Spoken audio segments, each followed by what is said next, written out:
Is Democratic Congresswoman from New Mexico, Melanie Stansbury. She serves on the House Oversight Committee.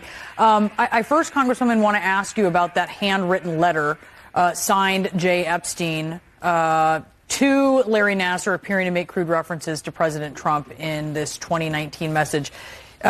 We just heard word from DOJ raising issues with this letter, that the postmark is Virginia, not New York. The return address is the wrong jail for Epstein, doesn't include his inmate number. The envelope was processed 3 days after Epstein's death. That last thing might not be entirely abnormal. But what are your thoughts on this? Is it possible the letter is fake? Do you believe it's real? I mean, I do not have any more information than the public has about what was included in this file drop. But let me just say this. Donald Trump has a long known history of friendship, business deals, and hanging out with Jeffrey Epstein. And if you read the emails that were released by the estate. So, look, okay, so anyone who's watching, all right, you see the technique. Every single time they ask a pointed question, do you think this is authentic? Do you think there's any truth to this report from the DOJ? They say, well, let's not talk about that. Let's talk about this thing that we can't exactly prove, and say that that President Trump is a longtime friend and ally of Jeffrey Epstein, which means that two of them may have been in cahoots with all of Epstein's shenanigans on Epstein's island. And whenever they do this, it's like CNN just says, oh, okay, let's move on. Well, let's see if they do that with this report. I mean, they're beating that horse to death. Well, they are shameless. They are shameless. Look, they're going to ride this horse until it's nothing but skin and bones, and they're going to keep beating it and try to get some mileage out of it. Dust. Yeah. Well, let's keep listening. Just a few weeks ago, Jeffrey Epstein himself, from his own hand, Really? and multiple times that Donald Trump knew about the girls. He hung out at his house. He hung out with him and the girls. Susie Wiles, Donald Trump's own chief of staff, said in the Vanity Fair piece that they were hanging out and, basically cavorting with women. And we know that there's over 24 sexual assault cases that have been filed against Donald Trump. By whom? Yeah. By whom? Posers paid by Democrats. Exactly. Because none of those have ever brought fruition of a conviction or even a trial. The idea has always been give the illusion of guilt. Okay, find a way to smear him and celebrate the smear and not the actual truth. Okay. You do not mention Monica Lewinsky. Look, the Democrats have the ability to do this because they have the mainstream media running interference for them, essentially acting as their propaganda piece. So they just keep doing this, and I keep asking myself, why is it that they continue to repeat these same lies, knowing that the truth is out there and everyone knows that they're lying? But they have the same playbook as the Marxists or the communists. Tell a big enough lie enough times, and people will believe it. Yep. And that's their playbook. Keep saying the same thing, and just expect that eventually people who don't do enough research for themselves would, keep repeating the same lies. I've heard people repeat hoaxes that have been debunked, and they argue over me, because of those hoaxes. And when I reveal that these hoaxes have been debunked, they basically don't like it. they want to believe that those hoaxes are true. So at this point, there is nothing that would surprise me in these files. about Jeffrey Epstein's relationship with Donald Trump and Trump's potential activities involving women, because it's all out there. The public needs to believe their eyes.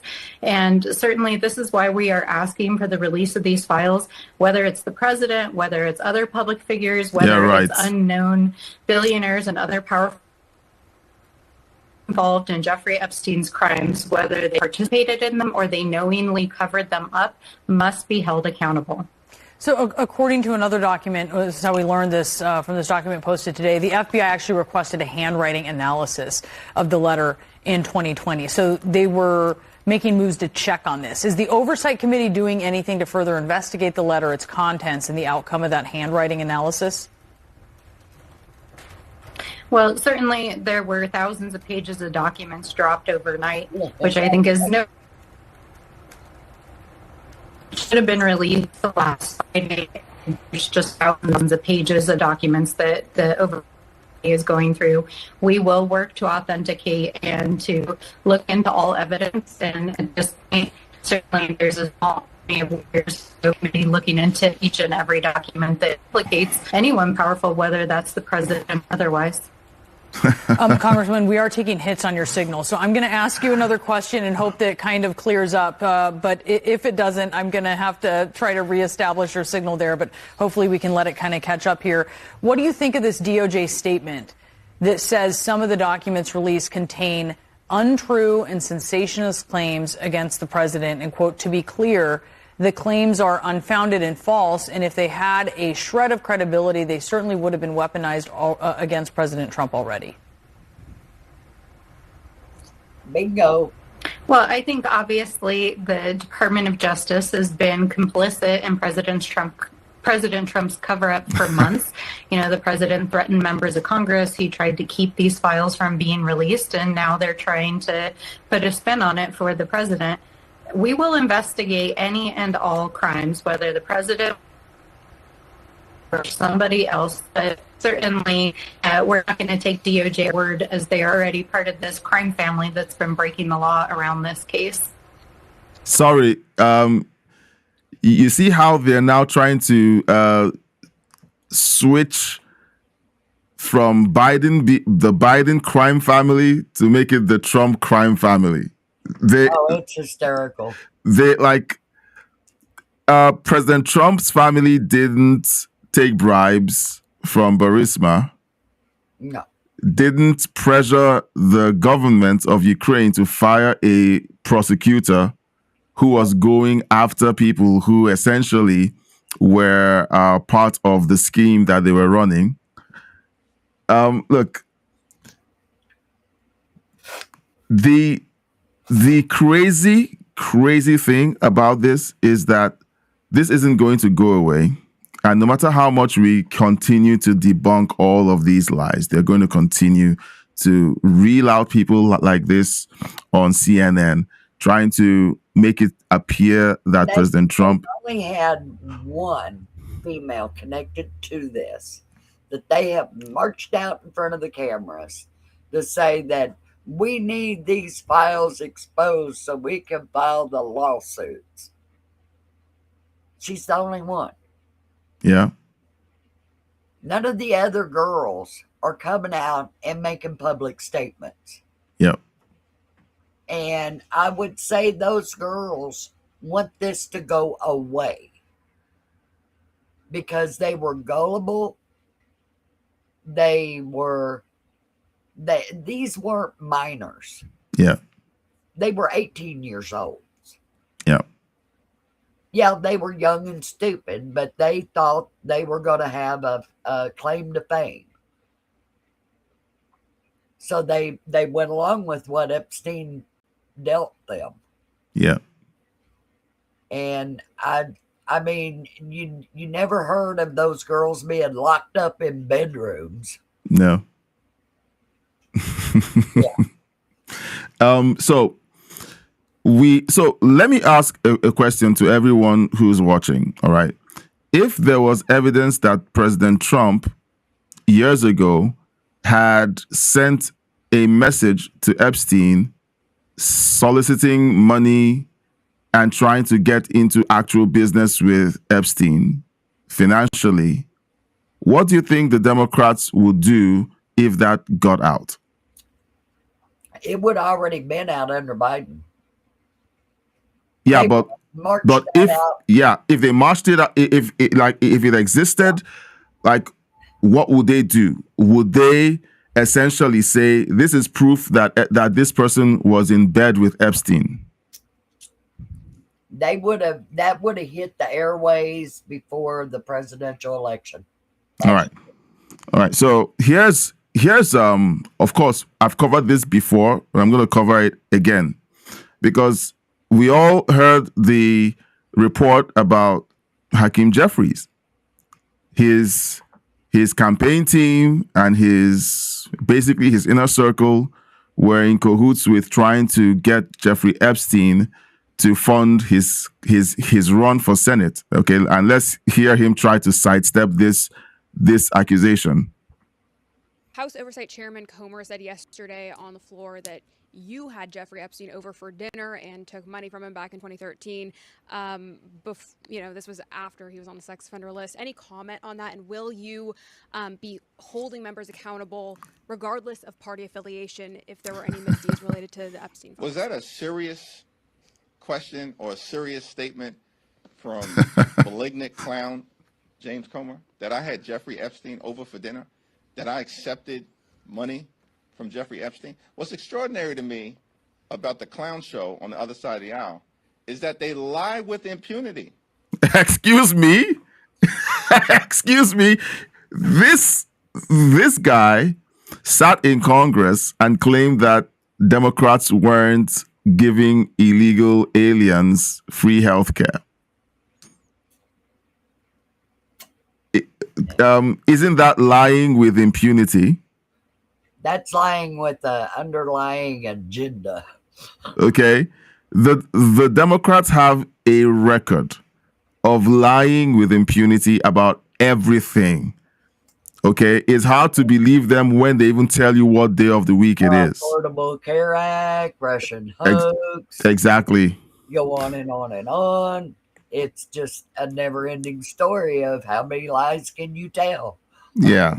Now, before we continue, soiling our ears with Hakeem Jeffries' hypocrisy, please, if you're watching for the first time, consider subscribing, liking, and sharing this video. Hit the bell icon and consider supporting us with a super thank or super chat, or join the membership by using the link in the video description. Okay, it helps out a whole lot. So we're going to... I wanted to make a statement about him, Jeffrey Eckert. Yeah. Did you notice his reaction when that reporter started asking him that question? Yeah, I noticed. It was the first time I'd ever seen him turn his head that much. He was so uncomfortable. Like,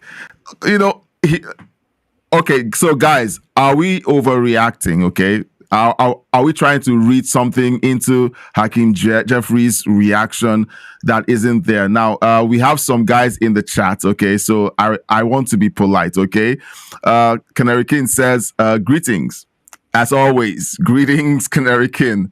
Okay, and we have Mackheimler. Okay, Mackheimler is in the chat. Welcome back, brother. Who is hello. This beautiful lady? So this is Patricia, and Patricia is a viewer just like you. And speaking of just like you, Patricia, I think I'm going to put out the call-in link right now. So Patricia essentially is a viewer just like you, and she started out using the call-in link. And the audience loved her so much that she keeps coming back. But you know what? We have the call-in link available right now for everyone who wants to just call in to kind of give your thoughts on the story. So if you feel like you feel like you want to actually get on a voice call and talk to us and share your thoughts on the stories that we're covering, Okay, you can use the call-in link. It's in the chat right now. But we're going to be reading the chat, so don't feel pressure to use the call-in link. Okay, we will read the chat. And Tony is in the chat. Says hi, Trish family. FML Jeffries. I'm not going to use that.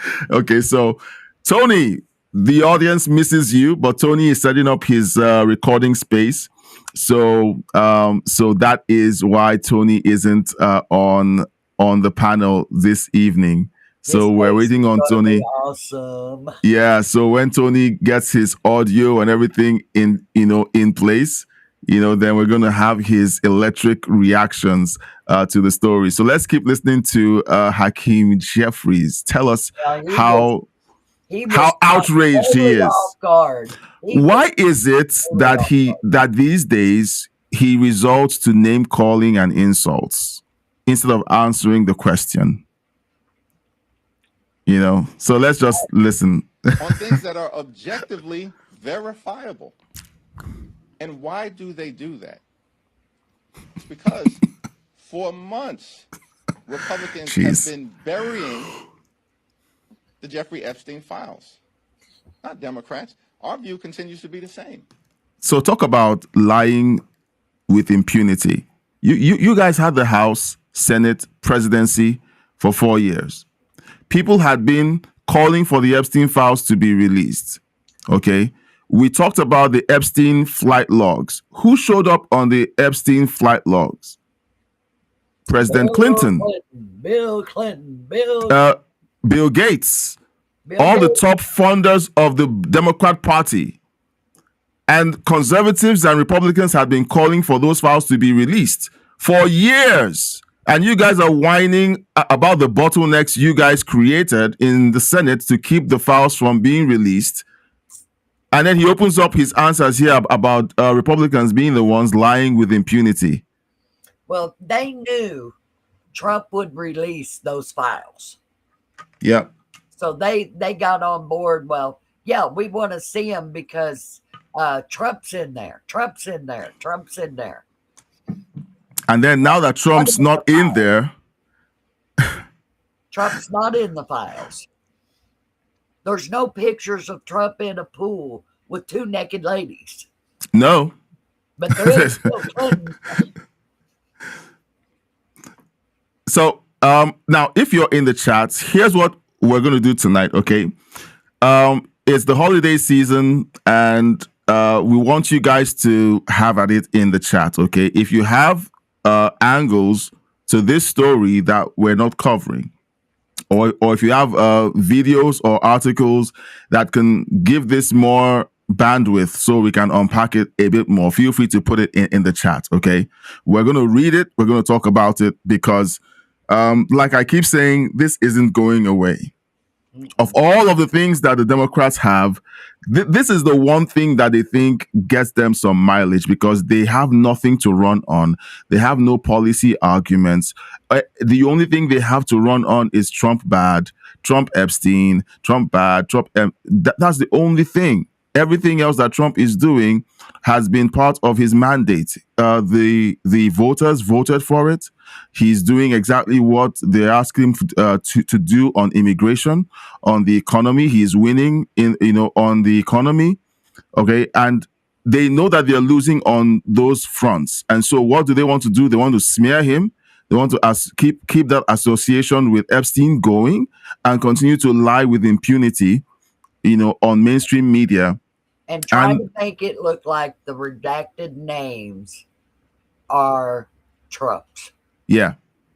When it's the girls' names that they don't want to expose to the media. Yeah. So feel free to, share your thoughts on this. We're going to read every single one of your chats. We're going to have a conversation. And if you feel like, hey, you want to jump on a call and just give your thoughts, and if you feel like you can articulate it better, then feel free to do so. Just make sure that you have great connection and that you're in a quiet spot, and then, it'll help out with the broadcast. Okay, so let's keep listening.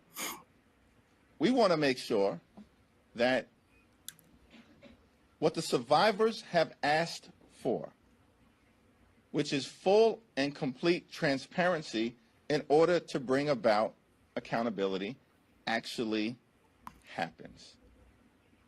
And Congress decisively and in a bipartisan way acted yesterday with respect to the release of the Jeffrey Epstein files. That's a victory for the survivors and a victory for the American people.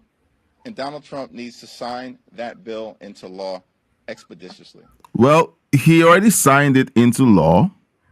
Yeah. All right. Trump already signed it into law. And it's been released. And just recently we got how many thousand pages released? And we get to see that it's not the Trump Epstein files. 400,000. Yeah. It is the Clinton-Epstein files.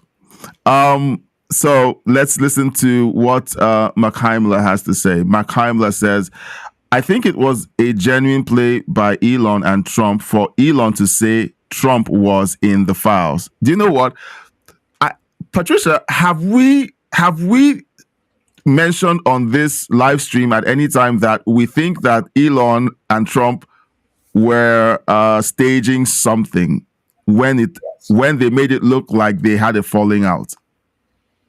Well, if you look at what was going on, Elon Musk was under attack with his Tesla company, and they were destroying it.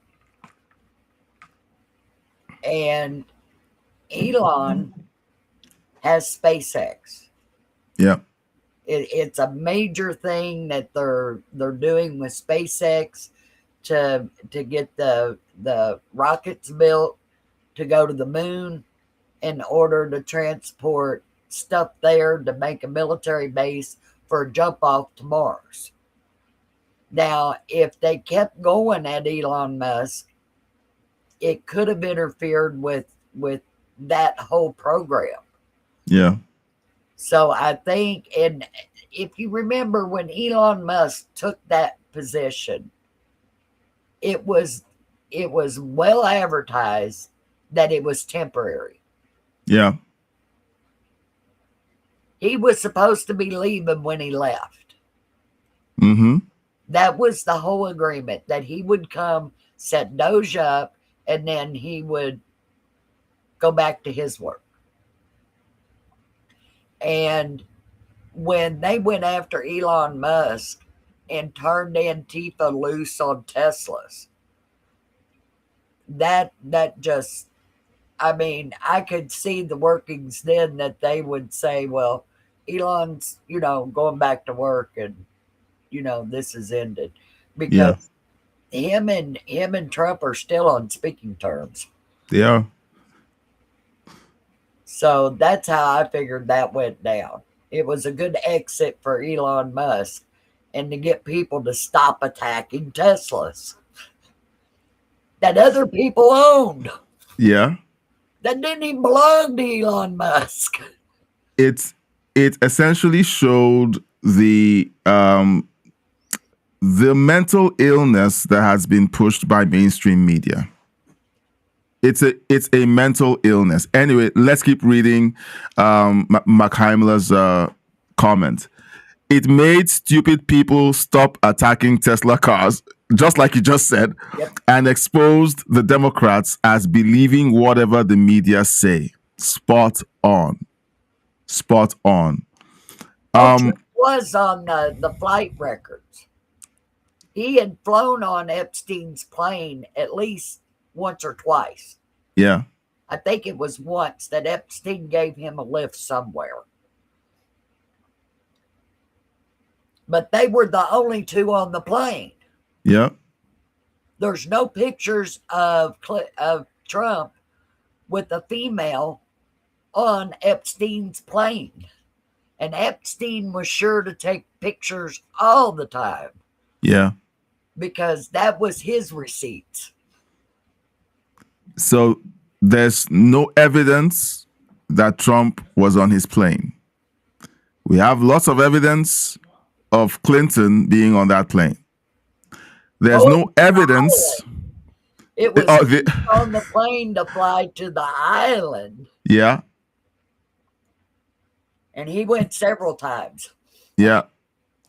There's no evidence of Trump being in swimming pools like Bill Clinton was caught in swimming pools. Or at least within a pool. Okay, let's just talk about the picture that has been released. Okay, Clinton in a pool with Ghislaine Maxwell and a woman that isn't Hillary. Okay, And they didn't have clothes on. and they didn't have clothes on. Yep. Okay, No suits either. so whenever Democrats spare us the fake outrage. Okay, spare us the fake outrage. This is old. Nobody believes you. Okay, it's that ship has sailed. Okay, what we're dealing with right now is a flood of media hit pieces, trying to make it appear like Trump is complicit. Now, one of the spectacular moves that media keeps making is this. Whenever they see that they're on the back foot with a story, they pivot to something else. For example, they can see very well that right now the Epstein files have turned out to be the Clinton files. And right on cue, they want to make it either about Trump protecting someone or Trump being senile. So this is CNN.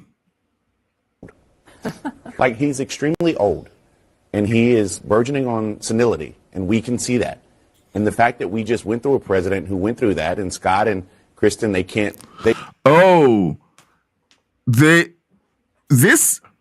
grifter, this race grifter, okay, repeatedly came on this show last year attacking anyone who even mentioned that Biden was senile. McHeimler says exactly. Voyage DNB1 left an emoji. We see you. Okay, just leave your comments. Thank you for leaving the emoji, but we don't know what that means, so that's cool. Like, these people came on and they tried to gaslight everyone to believe that nothing to see here, nothing doing. Yeah, okay, circles around them. No, it's complete madness. Okay, it's madness. Okay, McHeimler says, I'm sorry, I just need to read this off my screen. He says, let's see. I'm so happy other people see this. You guys give me hope for this country. Look, I'm glad that we're finding each other. I would love to have more people like us just get together and just talk. Okay? Let's know how you feel about this story. We'll tell you how we feel about this story. We saw all the insanity, for the last 4 years. Okay? The first half of the 4 years, I was sitting in Nigeria wondering if the United States had gone insane. Okay? I was watching and I was like, what is going on with the United States? What is going on with your president? He can't even walk. He's falling up the stairs. And they're telling me that he's sharp as a tack. Like, are they blind? Is there something wrong? Turned around to shake a hand and didn't exist. So yeah, we all see this, and you know what?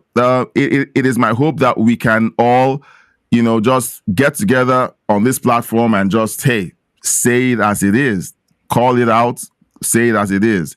And I hope that we get to do this beyond Trump's time in office. Because it's me about people like this guy saying that is that Trump he stops on his way to leaving the White House and answers questions. Yeah. He comes out and he talks to the press. He never, I mean, even on Air Force One, he'll go where the reporters are at and talk to them. And Biden never, hardly ever did that. Yeah. If he said anything to the reporters, it was one or two words. It wasn't a complete paragraph or a sentence or anything to explain what he was doing. No. He will just smile and they were like, oh, look, he smiled. Signs of life. Signs of life. He's alive. That's essentially what it was all about. What was it? Jill told him he'd done so good that he answered all the questions. Oh my goodness, that was embarrassing. That was embarrassing. It was like an attaboy. You raised your hand in class. You did something good. Yeah, you did good, my boy. To a 5-year-old. Yeah, it was just sad to see. Makaimla says, media went from showing us news to being opinion pushers. It was clear what was going on to anyone with two eyes and a brain. And anyone like Bakari Sellers over here on the screen, who essentially wants all of us to believe that we're either stupid, racist, or bigoted if we call out the truth. You know, they continue to expose themselves with this kind of fake, weak attacks on President Trump, calling like the economy is thriving. You have the security issues within the country getting dealt with criminal illegals getting kicked out, with fentanyl being blown out of the water.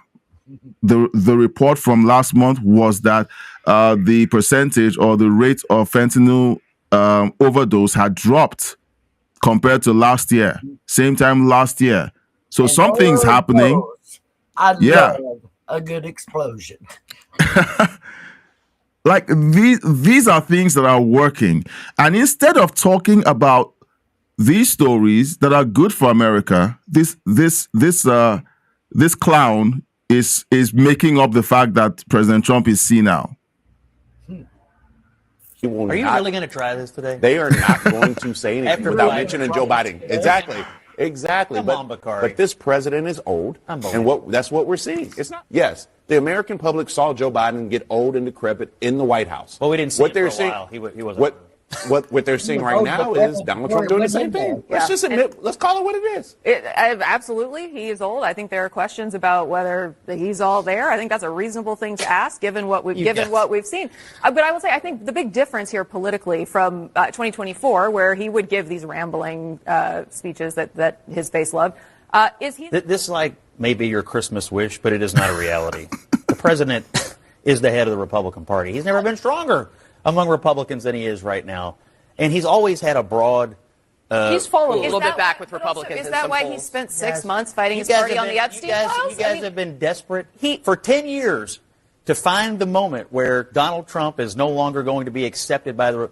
He is the leader of the Republican Party. He is going to continue to be the leader of the Republican Party. It used to be the case that Donald Trump's wish was their command.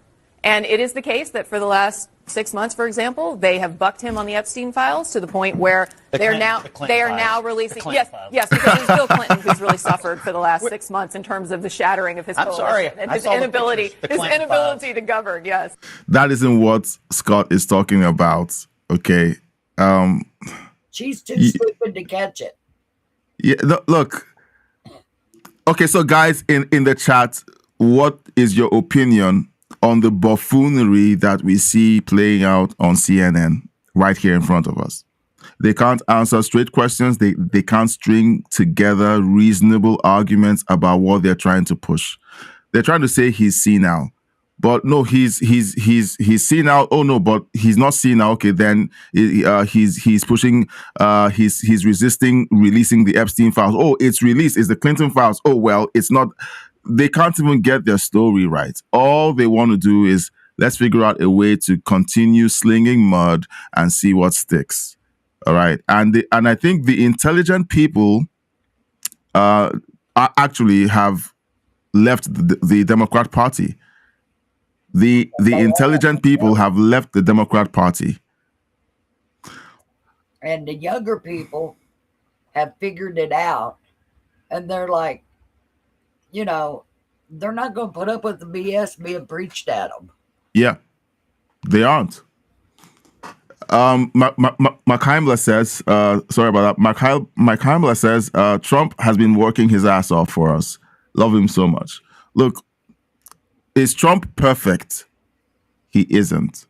No one in the Democrat Party or conservative movement believes he's perfect. Okay? We did not elect a preacher. Exactly. We elect a man that would stand up, look the Democrats straight in the eye and say, you can't have this country. Yep. It don't belong to you. It belongs to the people. Exactly. And he took our voice into the White House. That's the first president that I have ever seen that speaks with the American people's voice. Yeah. Affordable Care Act. We all know it was a sham when Pelosi came out and said, you got to pass it to find out what's in it. I'll tell you this much. The Democrats did not represent one American when they voted for that thing because nobody read it. Yeah. So, no, he has been one of the best presidents this country has ever seen. Yes, he has.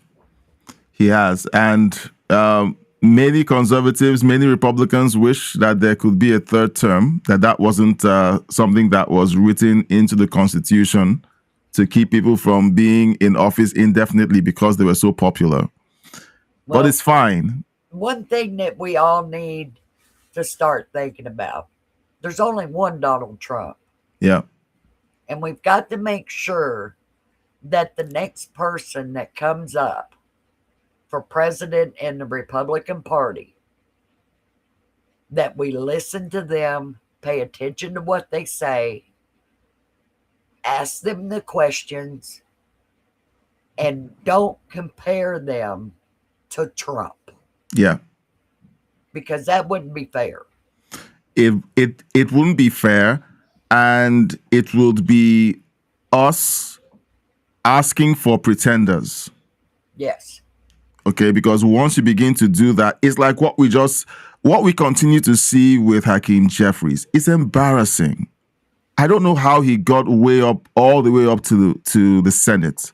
I don't know how he got through. Okay, in my opinion, he's an embarrassment. He isn't real.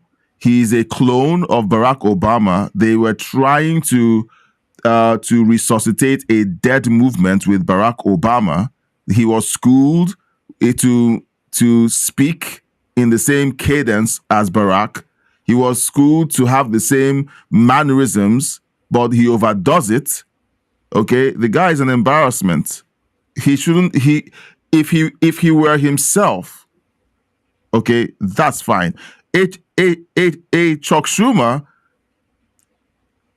says things that are stupid, okay, but Hakeem Jeffries says things that are stupid and looks stupid while doing it. So, let's not push for someone to be just like Trump. No. We don't need another Trump. Is what we need is people to wake up and realize that what Trump did brought us back to the center. Yeah. Brought us back to the true meaning of what this country is and what it stands for. Yeah. And that, no, we won't let foreign interests take it over. Yeah. We won't let China buy us out. We won't let the Democrats put us in a box and label us all over the damn place. Yeah. That we're Americans, we own this country, and they can't have it. No, they can't. Mark Heimler says they didn't ask these questions about Biden at all, about Biden's health. They didn't. They pretended everything was fine. When did Biden talk to the press? President Trump has had more press conferences in the Oval Office than Biden had in his entire presidency. And he's released 2 medical examinations within a year. And these guys are still playing this game. And give me a break.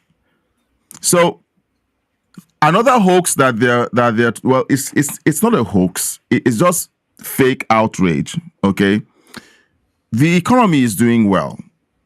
Everything is fantastic, but this is their latest source of outrage. Trump being given the honor of having his name being added to the Kennedy Center. Let's have a listen. To be honest, I didn't spend too much time looking at this because I didn't think it was that big of a deal given the grand scheme of things that happened this week.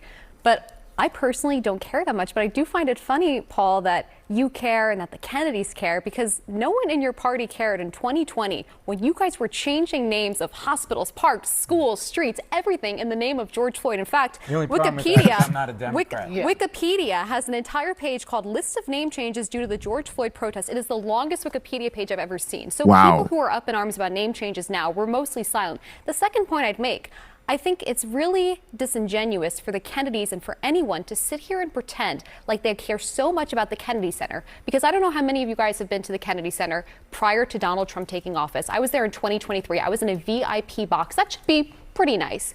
The seats were stained. I literally sat down. I was like, is this wet? Is this fresh? The floors were dirty. This is a place that was decrepit. And all of this on top of people getting exorbitant salaries. So people who were running the Kennedy Center, or who claimed to love and care about the Kennedy Center, said nothing when it was falling into disrepair. And President Trump comes in. They are renovating. They cut salaries that were needlessly high. They are bringing people to come and see the arts for once. It was not that lively of an institution under the Biden administration. So don't pretend like you care about the Kennedy Center now when you were quiet when it was falling into disrepair.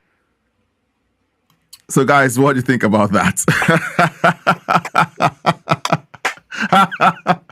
They only care about it because President Trump is being made to look good. Let's not make him look good. Let's fake some outrage. Where were all these clowns when things were really horrible and bad, when the center was falling apart and into disrepair? The lady on the left is looking at her like, how do I come up with something to disavow this? She's lost. Now, look, all they come with is outrage. All they come with is, this is wrong. You know, I can't believe that this is happening. And they just fake the outrage and they expect everyone else to go along with it. So it's insane. Mark Heimler says, I think the media is finding themselves in a boy who cried wolf situation. And it's almost cinematic. Look. That's true. Whenever we see this, you know, it's great to just have a great supply of popcorn. Okay, maybe there's a popcorn company out there that wants to sponsor the show. But here's what we're going to be doing for the balance of the 3 years of Trump's administration. Every time we see these clowns on CNN, TDSBC, ABC, NBC, The View, melting down over common sense solutions that Americans love, and they're trying to make it look like something horrible is happening, please put some popcorn in the microwave, pause the feed, get some popcorn, okay, and just have a blast watching these clowns essentially expose themselves, because the hypocrisy is just stunning. When you see these guys who wouldn't lift a finger to do anything about the state of disrepair of the Kennedy Center. Several Democrat presidents had been in office. President Trump offered to build the ballroom under Barack Obama for free. Yep. Oh, no, we don't need that. And Barack Obama said, no, don't worry about it. And then he uses how many million of American taxpayer dollars to build a basketball court. Yep. But no ballroom.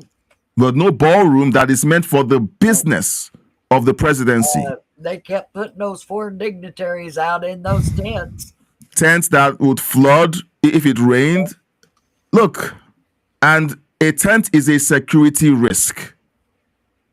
It's a security risk. And then once he's trying to solve a very important problem for the White House and future presidents, he's not going to put the ballroom in his back pocket as he leaves. Nope. They make it look like he's going to do that, or he's planning to stay indefinitely in the White House. That's why he's building a ballroom. Okay, they're just embarrassing themselves, and you know, I don't know. It's just sad. At this point, it's just sad. Just like Makaimla said, the boy who cried wolf is a cautionary tale that everyone knows about. Okay, as soon as people just hear wolf, you just know, like, okay, there's no need listening to this clown. There's no point paying attention to them. Let's just carry on with our business. And that's essentially what mainstream media has become. One of the bills that I'm looking forward to them signing is for the government to make it illegal for Big Pharma to advertise on cable TV. Once they do that, I wish they'd take their advertisements, all of them, down. Yeah. I asked my doctor about a drug that had come out, and it was for blood thinners. And I'm on blood thinners. Yeah. And I asked him, I said, well, it sounds like that would be easier on my body than what I'm taking. And he said, no. He said that blood thinner does not handle what your problem is. Yeah. And that's when I asked him, I said, why are they making these commercials? Why are they advertising drugs that you can only get with a prescription from your doctor? Yeah. It's not like a car or a toothpaste or a mouthwash. And he said, I don't know, but it makes it a big problem because everybody thinks that they do great on these drugs when it's not going to address their particular problem. Yeah. So I just wish they would stop the advertisement of Big Pharma completely. It's a huge lobby, in Washington, D.C. It's almost like the Epstein files. It's going to get locked up in hearings and arguments, and if Trump tries to use an executive order, then they'll call him a fascist and an authoritarian. But when my doctor prescribes a new prescription, I always have a discussion with my pharmacist about that drug. Yeah. Because my pharmacist is more in tune to the medications I'm taking and what's safe and what's not for me. Yeah. Where the doctor may not realize that I'm on a certain prescription that won't work with that one. Yeah. So always talk to your pharmacist when you get a new drug. Yeah. Always. All right. Now, we're at a point in the live stream, okay, where we'll want you guys to, like, Makaimla essentially is owning the live stream. He's owning the chat, so he's definitely the MVP in the chat for today. Yes. And what we want is for you guys to let us know your thoughts. Look, you go, Makaimla. Yeah. So what I want you guys to do is not just weigh in on what we're covering. Is there a story out there that you wish that you want us to talk about? Okay, I'm opening up the floodgates. Is there a story that's out there that we haven't covered?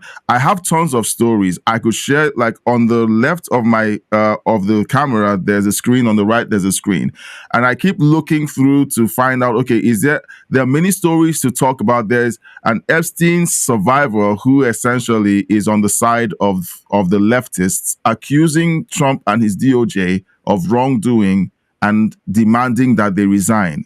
And I'm like, what's that? I'm like, there's so many stories out there. And my question to you is there something that you think we haven't covered and you would like us to consider? Okay. Venezuelan oil tankers. We're That's gonna true. be rich, people. That's true. Okay, so I'm going to queue up the Venezuelan. Was it a Venezuelan oil tanker or was it an Iranian oil tanker that was that was being chased down? Venezuelan oil tanker that was going to Iran. That's interesting. Machaimla says in the chat, they, mainstream media, are doing everything they can to make people think we still need them. And it's becoming obvious. It was obvious once Elon bought Twitter. Yep. It was obvious. When Elon was making his bid to buy Twitter, mainstream media went from, well, it's unimportant, he's never going to do it, to, don't worry, Elon is just... don't take him seriously. He's eccentric. And then when he bought it and walked into Twitter's headquarters with the toilet seat, with the sink, with the sink, he was like, "This is crazy." And then he begins to lift the ban on what mainstream media called controversial personalities, and then he begins to remove the ability of these moderators, okay, who are essentially activists in Twitter. To, he removed the ability to block common sense statements like there are only two genders. Like, you could literally get your account shut down for saying there are two genders. And people literally went on X to type in there are two genders to test to see if it was safe on X to do that. And it was. Mainstream media lost it. And that was essentially when they turned on Elon. Yep. They turned on him not when he was bidding for X. They turned on him when he began to allow people who had conservative voices to, say the things that they were saying. Then he became the enemy. And then he became public enemy number one when he had that town hall live stream with Trump that essentially almost crashed the website. Because this was Trump and Elon. And it was like that, in my opinion, that was history making. That was history making. And all of these things were happening in real time before our eyes. But, whenever, they say that hindsight is 20/20. And when we look back and we see all the stuff that happened, we can essentially say to ourselves, that was essentially when they turned on Elon and branded him public enemy number one. He used his own personal wealth to essentially save free speech. And that was amazing to watch. And then when he showed up with Doge. Oh, yeah. Oh, that one was the killer. No, Doge.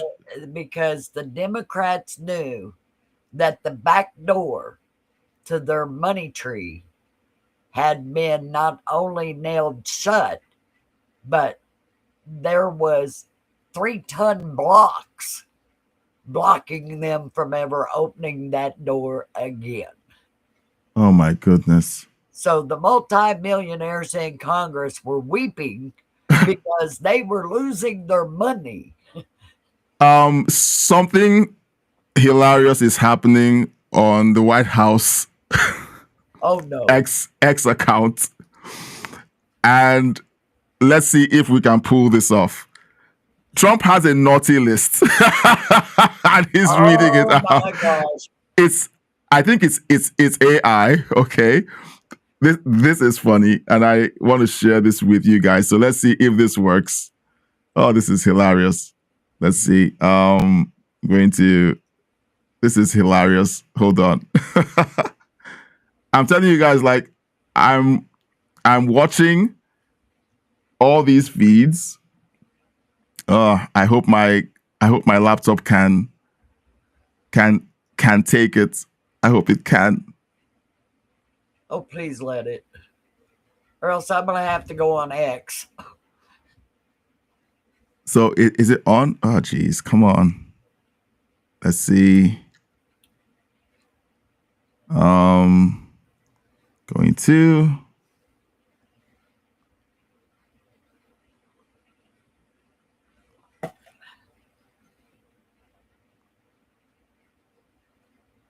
And it just hit me about my red Solo cup.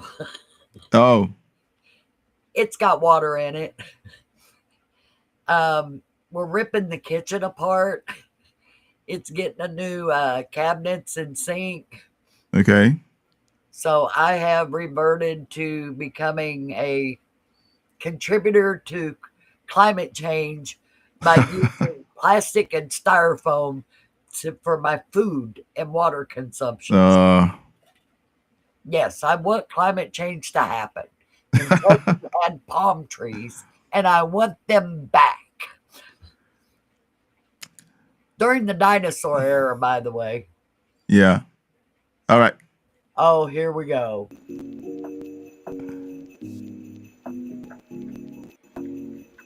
All right. So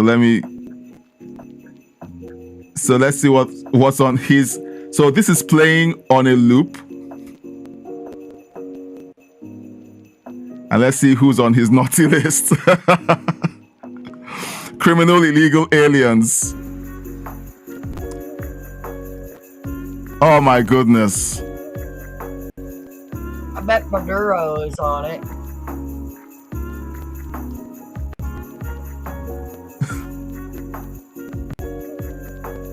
Leonardo Ignat Osto, child abduction. Like he has. I'm going to drop the volume on this. Hold on. So. Is it the names of illegal aliens on the naughty list? Yes. Oh my goodness. Okay, I'm going to drop this. So, gosh. And there are 343,000 people watching this live stream. Carlos Arturo Padilla Meza, domestic battery. Like, this is crazy. And these are the people that Democrats are protecting. Whenever any of these guys get arrested, the Democrats pull out all the stops and try to got a whole bunch under their name. Oh yeah, some of them have strikes.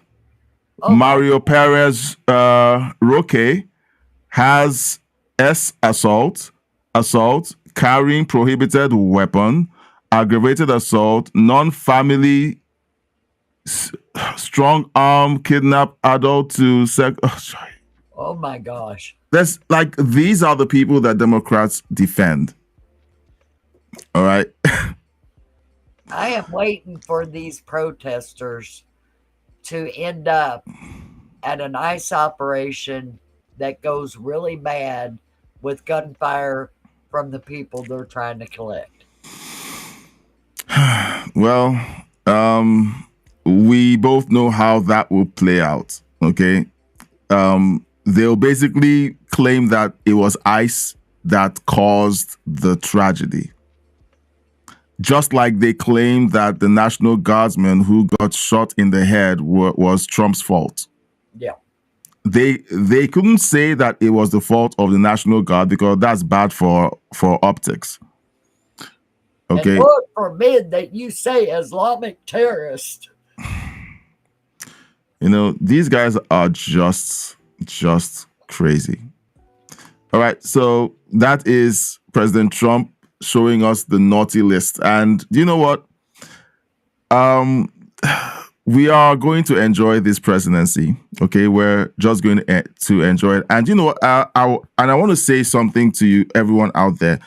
While we're busy expressing how happy we are about President Trump's policies and everything that he's doing, please keep him in your prayers, because I mean, these days it's almost like we forget that they tried to assassinate him.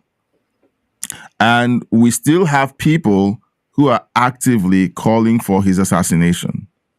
There are people who go in chat rooms, they come online doing live streams, and they essentially call for his assassination. And all it takes is just someone to get lucky, or for someone within the security setup of the Secret Service or FBI to leave an opening. So just keep him in your prayers, okay? If you believe in prayer, keep him in your prayers. And if you are someone who believes in his policies, okay, I mean, you're welcome here. Let's keep talking and let's keep exposing the hypocrisy. I've been waiting forever for the Democrats to come out and talk about policy. Yeah.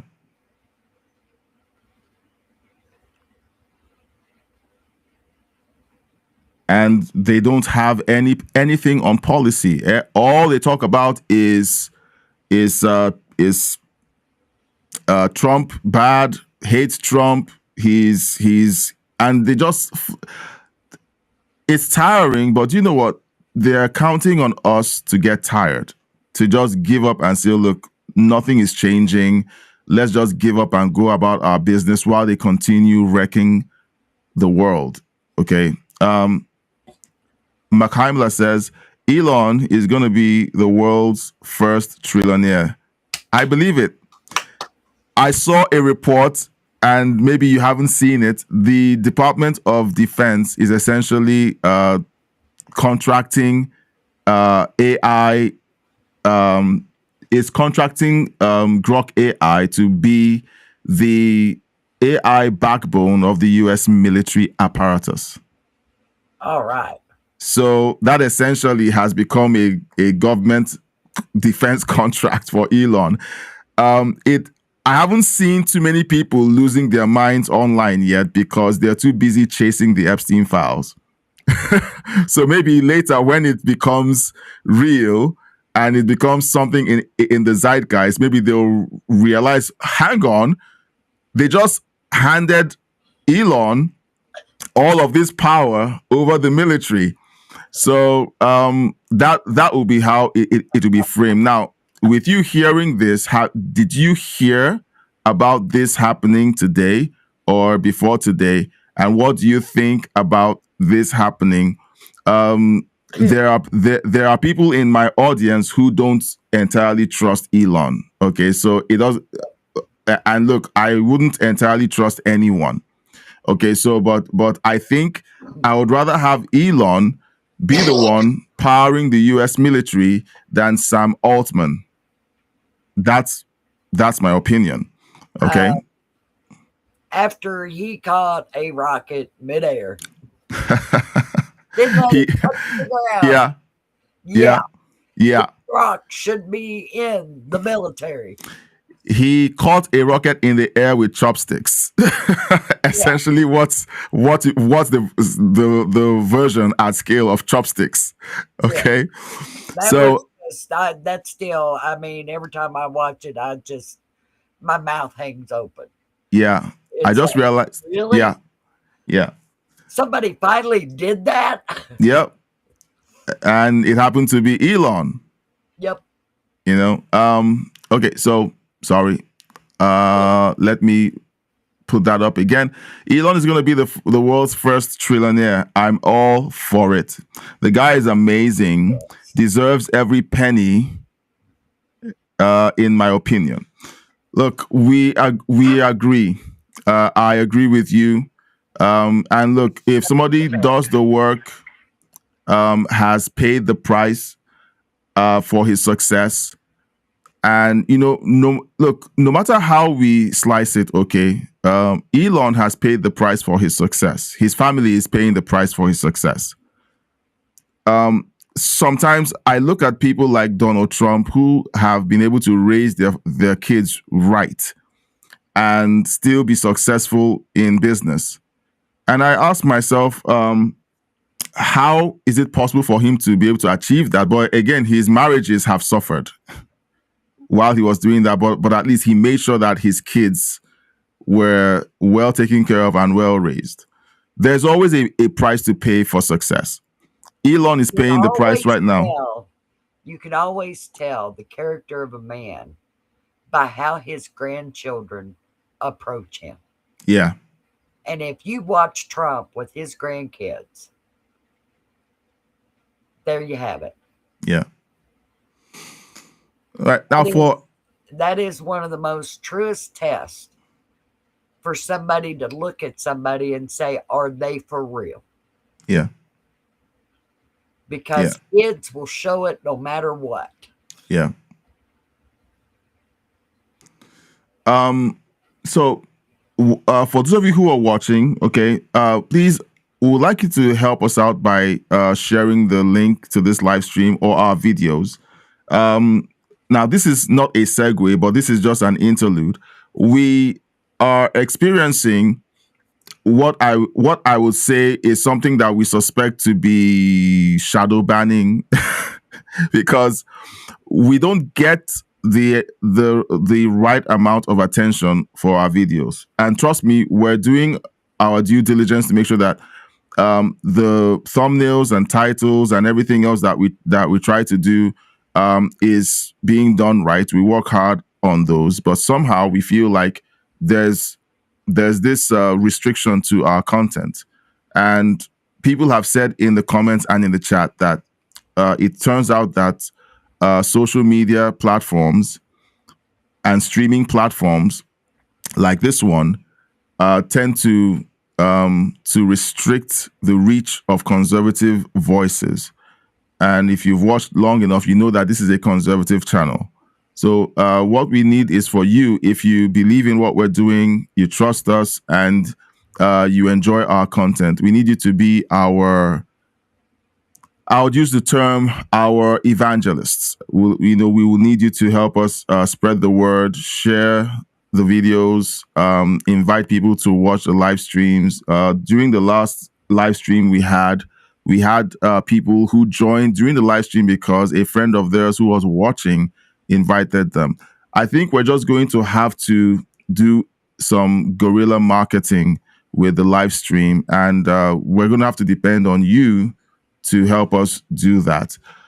So I just wanted to throw that out there because the more we talk about things like this, we talk about Elon, we talk about Trump, we talk about our observations on how the world is reacting to these people who essentially are out there defending the ability of people who are common sense minded like you and us here on the platform.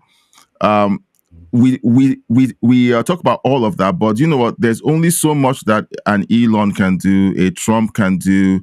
There are other platforms out there that are actively working against our ability to spread common sense values around the world. Okay, you could see it happening all around us, and I just wanted to throw that out there so that I wouldn't forget. Tony sent me a message this evening, and he was like, "Look, you have to remember to ask people to support the channel financially."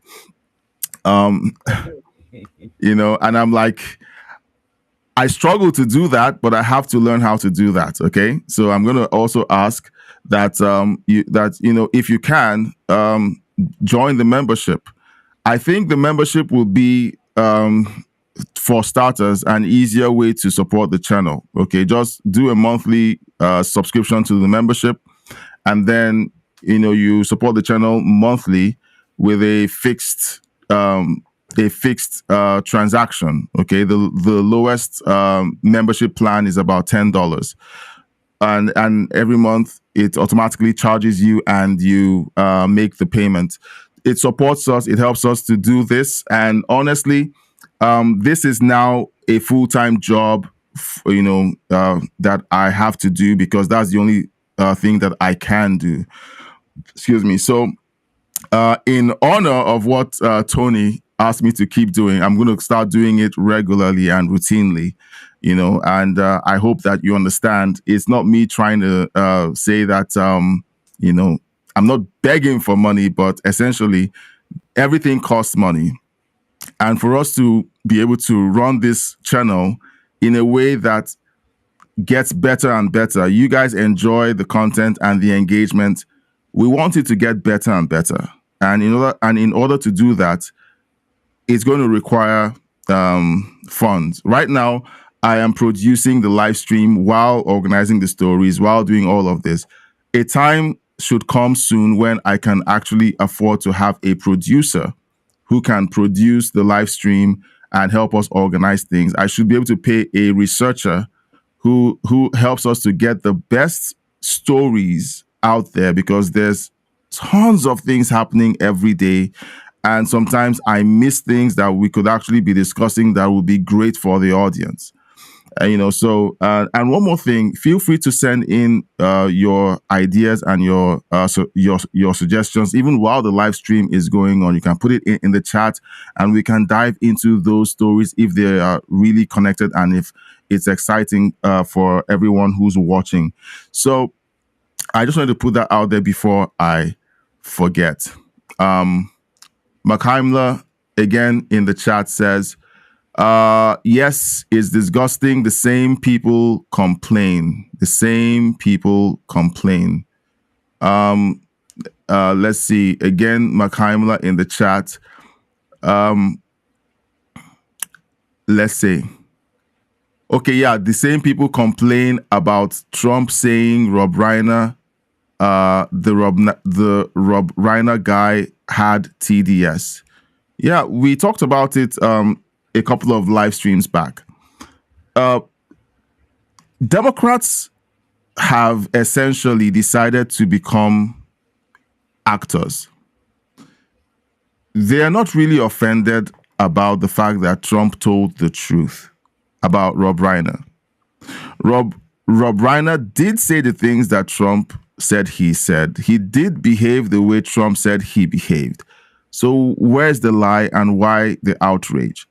Their only reason for complaining is that they need to have the optics look like Trump did something that was unpardonable. But yet there's records of The View and other outlets reporting on the deaths of people who are conservatives and lining up things that they hated about these conservatives. Where's the outrage about those things that were said? Where's the outrage when Ilhan Omar went on CNN and said that Charlie Kirk's legacy belonged in the dustbin of history, that he was a racist, he was a prejudiced white male. She said all kinds of horrific things. Where's the outrage? So, look, we don't care anymore. Wasn't there something during during Congress about somebody bringing something up about Charlie Kirk, and the Democrats all remained seated? Yeah, they called for a moment of silence in honor of Charlie Kirk. The Democrats, they not only did they remain seated, they refused to participate, and they raised a ruckus. They raised a ruckus that it would not happen. Okay, where's the outrage when all of that happened? These guys are hypocrites. Okay, they're hypocrites. I don't trust them. I don't care anymore. Okay, whenever they show up on TV, express fake outrage, shed some tears, and pretend that what just happened was unconscionable. We had that joker on last night. Okay, the congresswoman who essentially says that that God would support the mutilation of children, all in the name of gender affirming care. Yeah, Presley. And then she made it sound so. And did you pick up on when she made her voice go all preachy? she started sounding like a Southern Baptist. I was like, come on, get off that stage. I miss the days when instant judgment. I think she is an atheist. She's an atheist? I think so.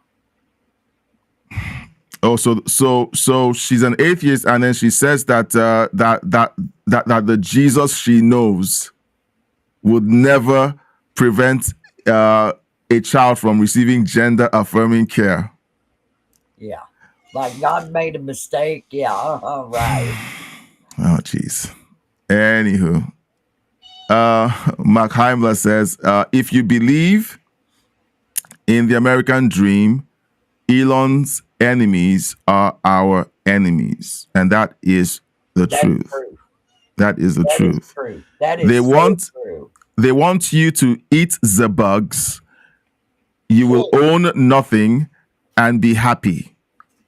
I will not ever go down in history for having eaten bugs.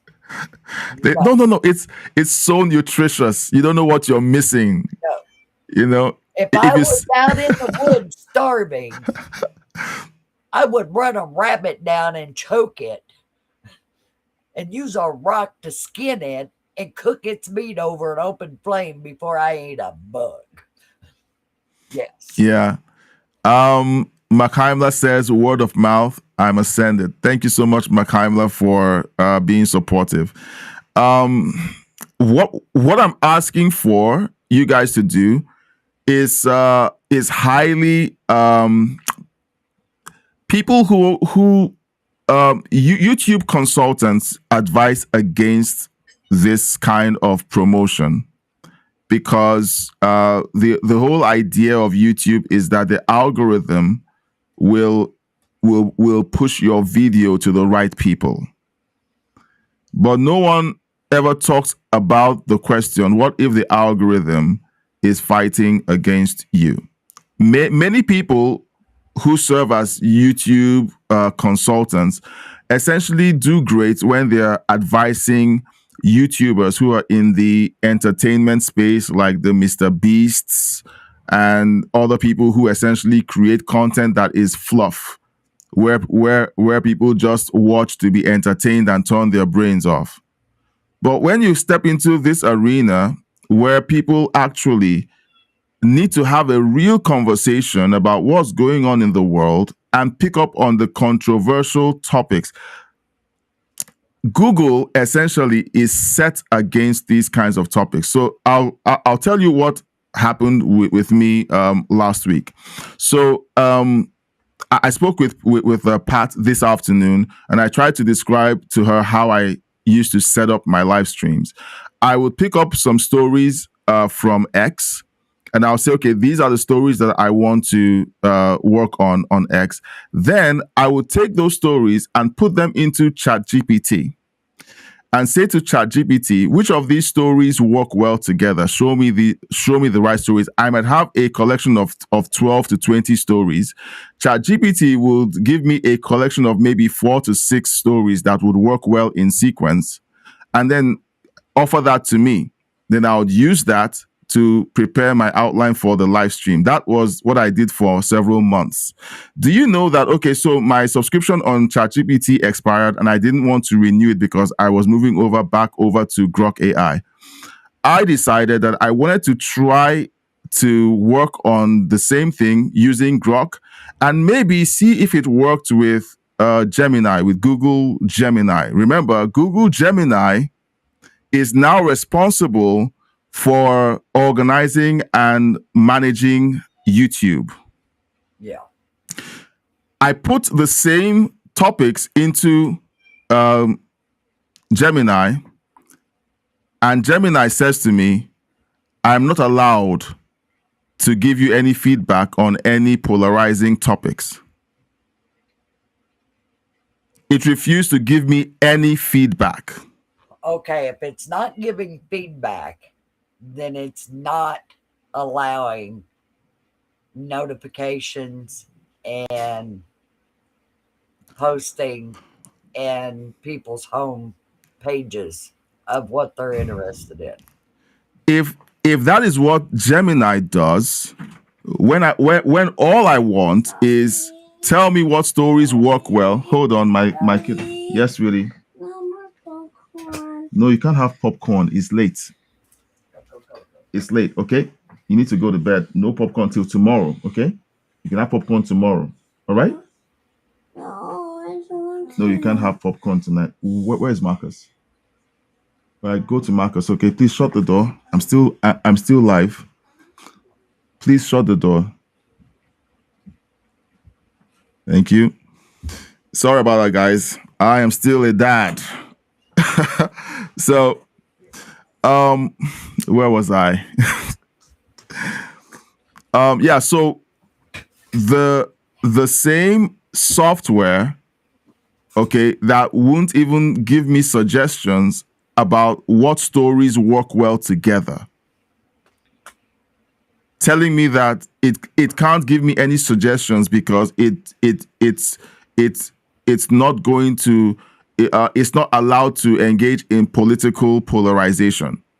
What do you think that same software is doing right now with my videos and with my live streams?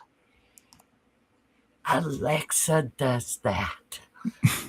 They all do that. I'm whispering because I don't want to wake her up. Okay, so about her. Yeah. So, and you know what? I don't even trust Grok AI. So in the end, we're still going to keep working hard on the channel, on the live streams, and so on. But I'll be honest with you. I have to say that Chat GPT impressed me from a work standpoint. When my daughter called me, she uses it in her realtor business. And she said, "You got to try this, Mom." And she said, "I want you to go on there and ask it to do something that you know would be difficult for somebody running their own business would do." Yeah. I said, "I've got the perfect one." So I went on Chat GPT and I gave it a rundown on a jewelry business and asked it to write a business plan. Now, if you've never written a business plan, you would find out that it takes you probably a couple of weeks to pull everything together to make a business plan that you could show a bank in order to get a loan. Yeah. And ChatGPT did it in a matter of seconds. And I went through it and it was spot on, not one thing out of place. Yeah. So I was floored. Yeah. I said, something that would take me weeks to put together, and it did it in a few seconds.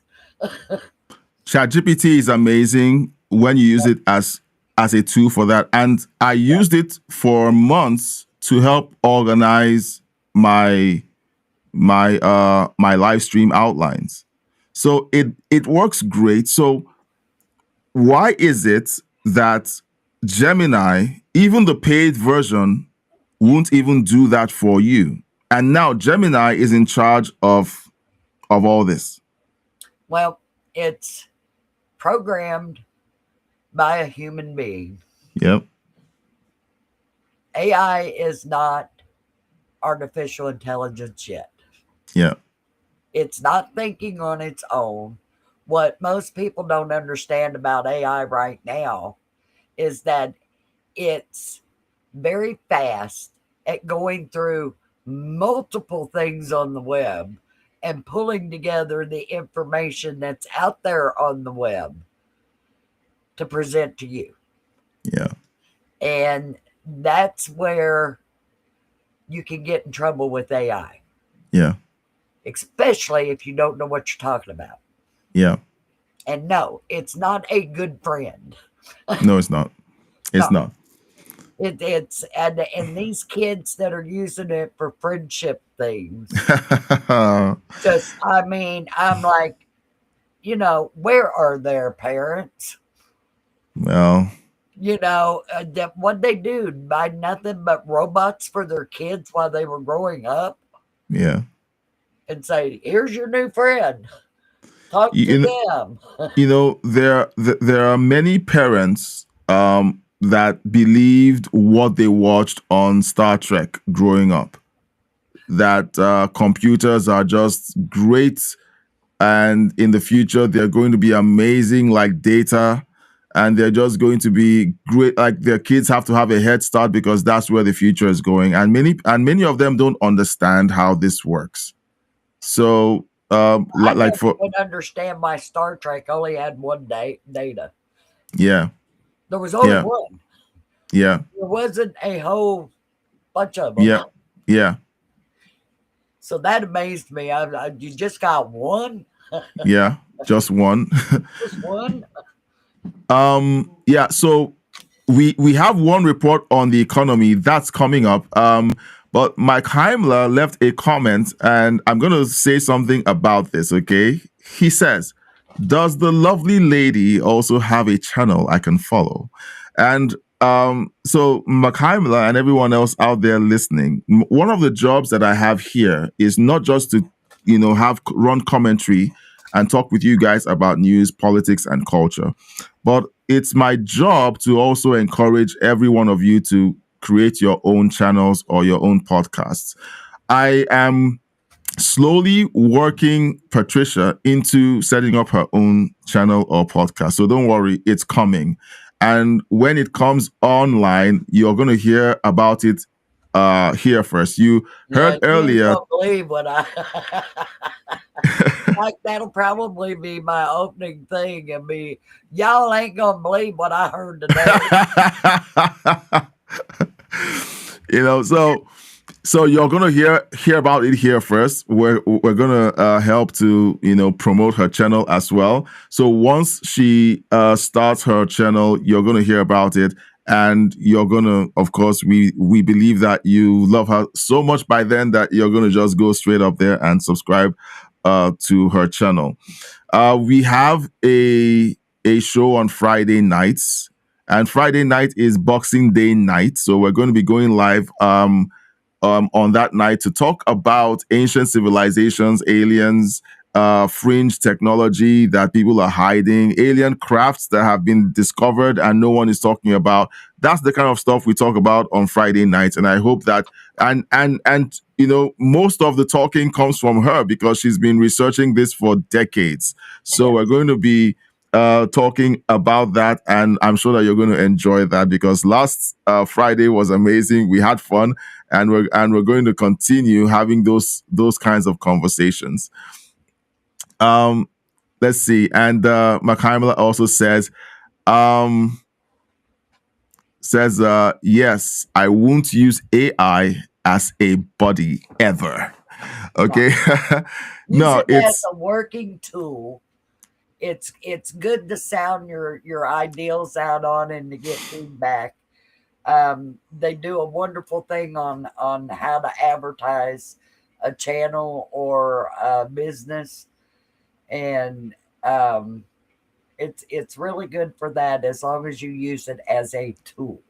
Yeah. Don't use it for dating and does my hair look good or anything like that. No, it's going to mess with you. So let's talk about the economy. We've been on it's. I'm going to ask a question that I keep asking. What's going on in the world today? We spend all this time talking about common sense things and how the Democrats and leftists want us to believe that common sense ideas or common sense principles are bad or racist or bigoted or they're hateful. And we spend time just talking about things that should be common sense. It's crazy. Now, let's pivot to the economy. It's been 9 months since the experts told us that Trump would crash the U.S. economy. So let's just do a flashback. Guys, is it okay if we just do a victory lap? All right. So let's watch some videos of these clowns telling us that that Trump was going to destroy the economy. He didn't know what he was doing with tariffs.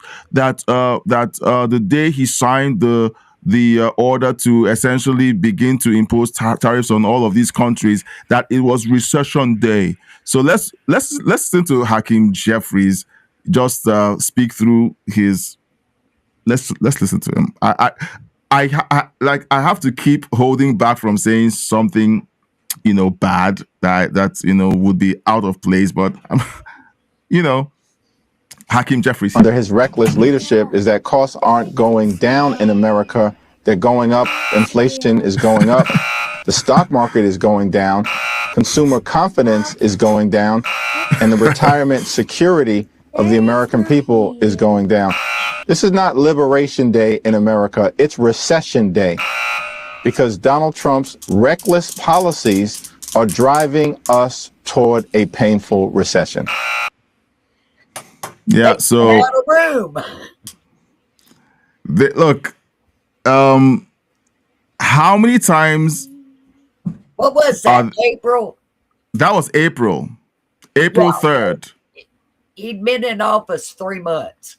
Yeah. Now here's CNN joining the chorus. Palpable panic on Wall Street. Red numbers and worries about something else that starts with an R. This was in March. Recession. What we're doing is very big. We're bringing wealth back to America. That's a big thing. And there are always periods of, it takes a little time. It takes a little time. He's talking about that period of transition is what he's talking about is his firm belief that tariffs are going to be the main way that the United States brings in revenue. Never mind what they do to the prices that people actually pay when they purchase goods in a global economy. I mean, Scott, virtually no one who understands economics believes that tariffs are a good idea, including all those people that we played in the clip to get into this conversation, most of whom side with Trump. They believe in Trump. They're supporters of his. Yeah, he firmly believes in it. It's his theory. And guess what? He ran on it and he got elected on it. And for his theory to take root, it will take some period of time. And he will rise and fall on this theory. Are you comfortable with Trump rolling the dice on the United States' economy based on his hunch that we should go back to, the McKinley era tariffs? Am I comfortable that the person who was duly elected president of the United States be allowed to govern in the way that he said he would in order to win the Yeah. Yeah, so look, there's one thing that I want to bring up about the tariffs. Yeah. Everybody in America. Election? I mean, that is. Oh, I'm sorry about that. It froze. Buying things made in foreign countries that are third world countries that have no environmental protection orders. They have no Food and Drug Administration to oversee that things are done safely with food. And that stuff is coming into our country. And how many people got sick on vegetables brought up from Mexico because they used human poo to fertilize it? And people are eating that stuff and thinking that it's all right because our country is going to protect us from this bad stuff. Our country's not checking that stuff. They're not running tests on every leaf of lettuce that comes into the country. Yeah. And since when did the country that fed the world start depending on other countries to bring us our food? It's racist for you to not depend on other countries to pick your fruit and to bring in your lettuce. It's racist for you to expect people from the third world to not do that for you. Well, I got news for you. When you eat stuff that's coming out of China, you have to stop and think just how polluted is that country. They have children dying in that country because they got in one of the rivers and swallowed some of the water. It's that polluted. And if you look on the pollution maps, you'll see that water spilling out of China into the ocean is some of the most polluted water coming off of land. Yeah. I think India is the second one. But third world countries don't care that they pollute, that they contaminate. And China certainly doesn't care about it. Yeah. And then you're buying products made in China. You're eating off of plates in your kitchen from China. You're cooking your food in pots from China. You're putting a spoon in your mouth from China. And you don't even know what they're made of. Yeah. And nobody's going to tell you, hey, that could have lead in it, including your plates. So be careful of where you're buying your merchandise from and who's making it. Yeah. Because China has proven they want us dead. They gave us COVID and they gave us fentanyl. You think they won't pollute our stuff? I don't trust them. Yeah. Tariffs bring the jobs back to America, and we start getting back to where we don't have to be dependent on another country for food processing, for making merchandise and these type of things that are medicines. I mean, if we broke out with war with China, how fast do you think we would go down? Oh, like all trade from China was completely cut off. We wouldn't have Yeah. medicine. We wouldn't have medical equipment. We wouldn't have some food stuff. I mean, there's a ton of things that if that happened, we'd be screwed. Yeah. And that's one position that you don't want your country in. That's why we had the national oil reserve set up. Was during World War II, it came up when Hitler went into North Africa and the Middle East that we could be cut off from oil supplies. And without oil supplies, our military is a sitting duck. Yeah.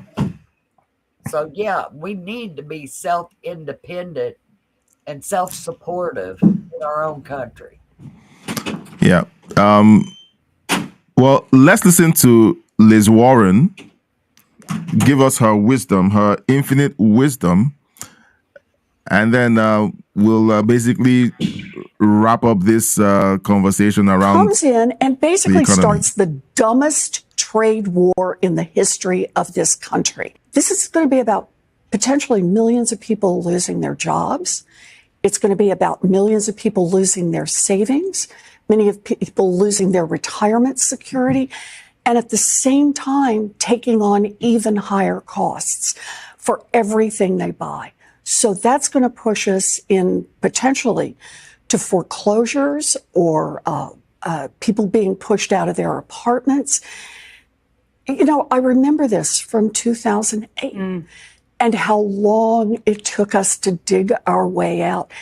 And to this day, there are families, there are communities that still haven't recovered. Recessions can be all those fancy charts and graphs, but at the end of the day, people feel them one person at a time, and they can be devastating. Well, what do you think? What happened after Obama? Gas prices went up, stores closed, people quit going on vacation. Somerset, Kentucky is a tourist industry driven economy, and it went south fast.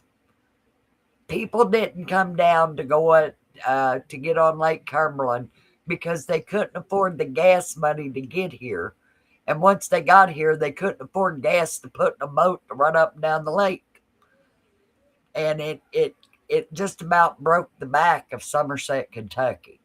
it about went under. We lost a lot of businesses out of there. And it was a mess. Yeah. And I mean, I'm going to Lexington, Kentucky, and going through small towns. You would drive down their main street and see empty storefront after empty storefront after empty storefront. It just killed the whole economy. And she wants to talk about bringing jobs back to America is going to damage us. Really? It's she believes it. The economy to bring jobs back here. Yes. Yeah. We're just going to go down the hole because somebody went to work. Well, clearly, again and again, the Democrats continue to show that anything that appears to be good for America happens to be the worst thing ever. The country becoming more productive, becoming a producing country, not a consuming country, is the worst thing ever. Telling countries that refuse to do business in a free and fair manner with businesses out of the United States is wrong. It's racist. You shouldn't be starting a trade war because it's all wrong to do that. Sorry. Yes, James. There you go. Right, there's your hat. Right, run along.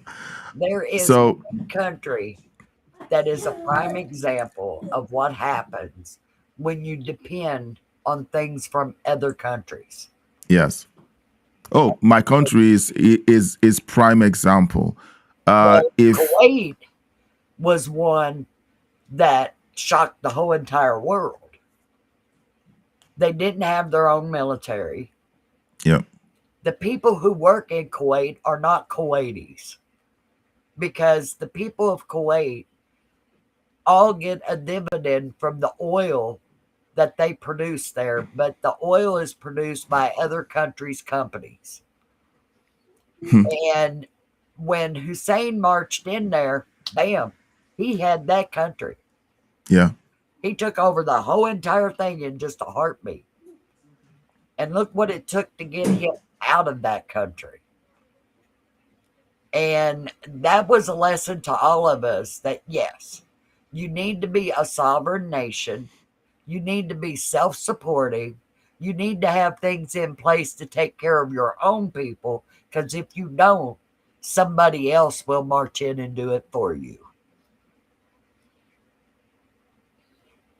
And that's exactly what China's whole plan's been about. And the sad part about it, well, they're building an invasion military, and that's what it is. It's a military for invasion. It's not a military to protect their borders. We've been paying for it. Yeah. We funded it through Temu, through all these little companies that are selling you their junk. Yeah. And you're buying it. And your own money is going to end up killing you. Yeah. And Liz Warren wants you to believe that that is the best state of affairs. You need to continue buying these things from these countries where you have zero regulatory power. You don't have any control on the standards with which they produce these things. And they're being brought into the United States in mass. And you're they don't even have minimum wage. They don't have any laws to protect against child labor. Yeah. And they exploit that in those countries to the max. Yeah. So the party of slavery, ladies and gentlemen, the Democrat Party, because they don't find anything wrong with the way China does business. We have to continue doing business with a country that doesn't uphold contracts, that works against American businesses, that essentially tariffs American farm products. Come on. There are so many insanity.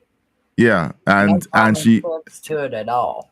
Yeah, and she's saying that a president who fights for the American people is bad for the American people. And a man who is a businessman that made his living off of doing business. Oh no, they say that he's a failure because four of his 500 businesses filed for Title 6 or Title 9 bankruptcy. Yeah. So it makes him a failure. He has 500 businesses and 4 go out of business, and he's a failure. There's a time to get into business, and if you're really, really good at it, you know when to get out. Yeah. And let me tell you something. 3 months before Obama got into office, the red flags started flying. 3 months after he was in office, my business closed.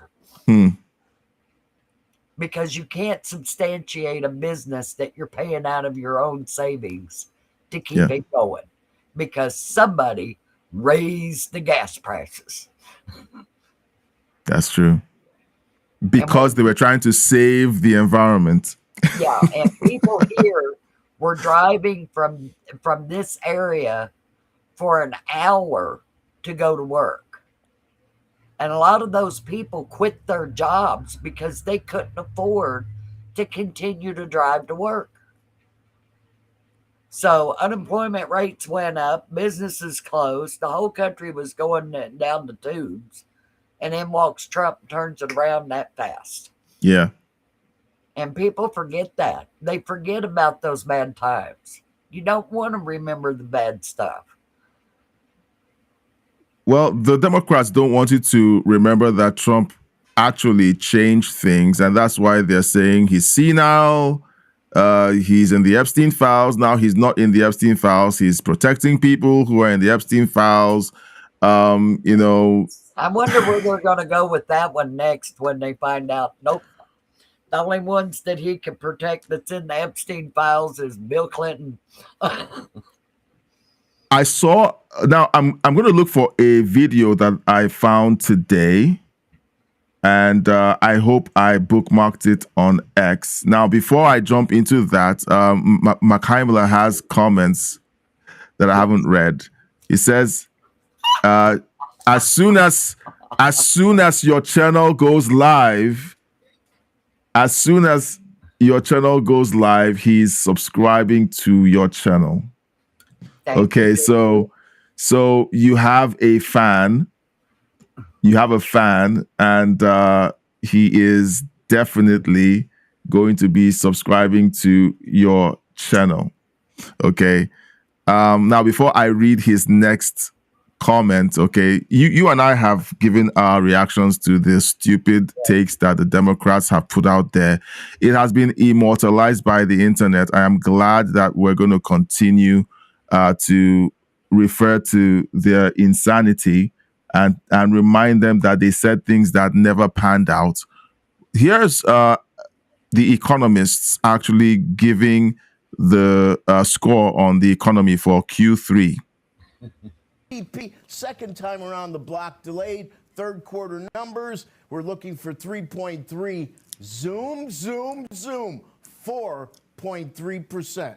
4.3%. That is a nice jump, and I know many may question day the gathering, but on the surface, this would be the strongest quarter going back to the third quarter of 2023 when it was 4.7.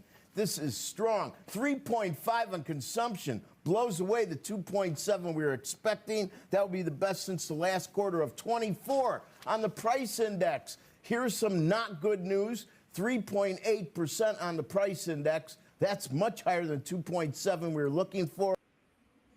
Yeah, so that is the thumbs up from the people who actually talk about the economy on their channel, and they're saying, look, that Trump's for the third quarter running, second quarter running, Trump's economy has been registering wins. Okay, so anyone out there that's trying to claim that all the statistics are fraudulent and Trump is faking it when he gives his report to the American people, that his only aim is to be partisan and to be polarizing, while he's telling the Americans, you guys are winning. You're winning at the gas pump, you're winning in the grocery stores, you're winning. So that is the opinion of the economists. Mackheimler says, this is his most recent chat, AI is amazing as a tool. It is. And it's very important to use it as a tool. Yeah. And it's only going to be as good as the questions you ask it and the information you give it. Yeah. So let's come full circle to this video that President Trump that was released earlier this week. This was yesterday. And President Trump essentially is letting us know his thoughts about pictures of Bill Clinton being released. Look, I'll say it again, and many of us said it when Charlie Kirk was assassinated, and I'm going to just repeat it. We are not the same, okay? The leftists and the Democrats, okay, we are not like them. Like, for me, I don't like the idea that we're essentially dragging the presidency through the mud, talking about Bill Clinton, his escapades in the White House, the Clintons, Bill's girls, and we talk about those things to put it in stark contrast to what the Democrats are accusing Trump of doing. Okay, you need to do it. People on the other side accuse us of whataboutism. That whenever they attack Trump, we don't have the right to compare what this other Democrat president did with President Trump. That's called whataboutism. No, it's comparing apples to apples. If your president, if your Democrat president did these things, and President Trump, a Republican president, does the exact same things, and you react differently, that's not whataboutism. It is a fact of partisanship. It is only good when you do it, and then you spin it to be bad when someone else does it. President Trump in this video is expressing his sentiment about the fact that he hates the idea of Bill Clinton, the pictures of Bill Clinton being exposed. Now we're going to play this video, and then you tell me after we play this video if this role was reversed, if this was a Democrat president and a Republican president, or let's say President Trump was actually seen in photos in the Epstein files, what would the sentiment be? Now, would he say he doesn't like the fact that a U.S. president or a former U.S. president was being seen in that light and exposed to the public? Or will they glorify the fact that, look, we've got them and these people are liars and clowns? Okay, so hold that thought. Let's watch this video and then you give me your thoughts. Surprised by the number of photos of Bill Clinton in the Epstein files, and can you commit to their full... What?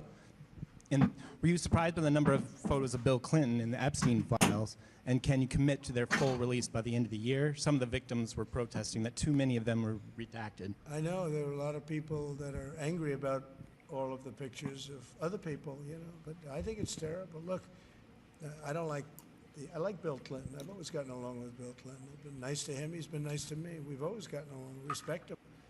I hate to see photos come out of him, but this is what the Democrats, mostly Democrats, and a couple of bad Republicans are asking for. So they're giving their photos of me too. Everybody was friendly with this guy, either friendly or not friendly, but he was around. He was all over Palm Beach and other places. The head of Harvard was his best friend, Larry Summers, and Bill Clinton was a friend of his. But everybody was. I actually threw him out of Mar-a-Lago. And as a person that was in Mar-a-Lago, I threw him out. Mar-a-Lago, this is Mar-a-Lago. It's the hottest place I think it's the hottest place in the world, but it's the hottest place in Florida. And everybody would come here. He'd come here. We actually threw him out. But no, I don't like the pictures of Bill Clinton being shown. I don't like the pictures of other people being shown. I think it's a terrible thing. I think Bill Clinton's a big boy. He can handle it. But you probably have pictures being exposed of other people that innocently met Jeffrey Epstein years ago, many years ago, and they're highly respected bankers and lawyers and others, and they'll end up, because of guys like Massey, who's a real lowlife, whose polls are down to about 9%, by the way, in the great state of Kentucky. If you look at Kentucky, Kentucky is such a great place, but I don't know, they've got a couple of people in there that are very strange in terms of leadership, but Massey's a loser, and he likes it, and that he works with the Democrats. He's just being we don't like Massey. Because what this whole thing is with Epstein is a way of trying to deflect from the tremendous success that the Republican Party has. Like, for instance, today we're building the biggest ships in the world, most powerful ships in the world, and they're asking me questions about Jeffrey Epstein. I thought that was finished. I believe they gave over 100,000 pages of documents, and there is tremendous backlash. It's an interesting question because a lot of people are very angry that pictures are being released of other people that really had nothing to do with Epstein, but they're in a picture with him because he was at a party, and you ruin a reputation of somebody. So a lot of people are very angry that this continues. A lot of Republicans are angry because of the fact that it's just used to deflect against a tremendous success. Look, we have $18 trillion coming into our country. We have, I believe, we're going to have the most successful economy in history. So that is President Trump's sentiment about Bill Clinton's appearance in the Epstein files. He's not celebrating it. He's not doing flips in the Oval saying, "Yeah, we got those slimy Democrats." He's nicer than we are because we mentioned that Bill Clinton was in the pool with naked women. We talked about it. We laughed about it. We poked fun about it. We even did a deep dive on Bill's past scandals. We did it. Okay. And he wouldn't even mention those things. He wouldn't. Trump didn't even mention those things. Yeah. That's all right. the difference. All right. So we've got a couple of minutes left. Okay.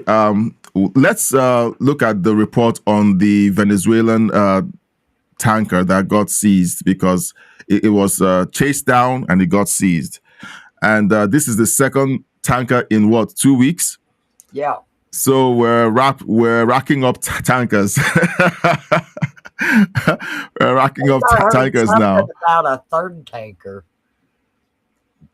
I mean, Venezuelans have got to be the Maduro's got to be the stupidest man on the face of the earth. I think they're just desperate now. They've sending out the drug boats, the narco terrorists and the drug boats. They keep getting blown out of the water. And it's let's send another one. Maybe they'll get through. Now he's sending out these oil tankers. Bless you. It just makes no sense. Okay, so let's watch this and then we'll just do a quick reaction. Read the last chats. Okay, so keep your chats coming. And then we'll just wrap it up. There is a third one in its sights. Correspondent Lucas Tomlinson is live in West Palm Beach for us. Lucas. Good afternoon, John. The first two tankers seized by U.S. forces earlier, including one yesterday, were what's called compliant boardings. U.S. forces boarded the ship without any problem. Today, a sanctioned Iranian-linked tanker called the Bella 1 is refusing to be boarded and is being chased by U.S. forces. A U.S. official close to the situation tells Fox News about the pursuit, saying, quote, "The United States Coast Guard is in active pursuit of a sanctioned dark fleet vessel that is part of Venezuela's illegal sanctions evasion. It is flying a false flag and under a judicial seizure order." Now, not all Republicans on Capitol Hill, John, are on board with U.S. seizing tankers. I consider it a provocation and a prelude to war, and I hope we don't go to war with Venezuela. Look, at any point in time, there are 20, 30 governments around the world that we don't like that are either socialist or communist or have human rights violations. We could really literally go through a couple dozen, but it isn't the job of the American soldier to be the policeman of the world. Shades of John Quincy Adams there, who said America does not go abroad in search of monsters to destroy, John. In the pre-dawn hours yesterday, a Coast Guard Maritime Special Reaction Team fast roped aboard a Panamanian-flagged Chinese-owned tanker from a U.S. Navy helicopter. At the time, it was the second tanker seized this month. She is not on the sanction list. The tanker seized December 10th. The first one is now at anchor outside Galveston, Texas. The supertanker commandeered yesterday was loaded with 1.8 million barrels of Venezuelan crude bound for China, where 80% of Venezuelan oil is shipped. That American assault force launched from the flight deck of the aircraft carrier USS Gerald R. Ford, now on station in the southern Caribbean. Her F-18 Super Hornets, E-2 Hawkeyes, and electronic warfare jets, the Growlers, have been flying daily show force missions off the coast of Venezuela just outside its territorial airspace. Needless to say, John, Venezuela has been irked by what it calls these provocations, seizing these tankers and also those shows of force missions off its coast, and has asked for an emergency session of the UN Security Council early this week in New York. John? All right. So what do you have to say about this noise? I think it's hysterical. We're going to have our own oil fleet.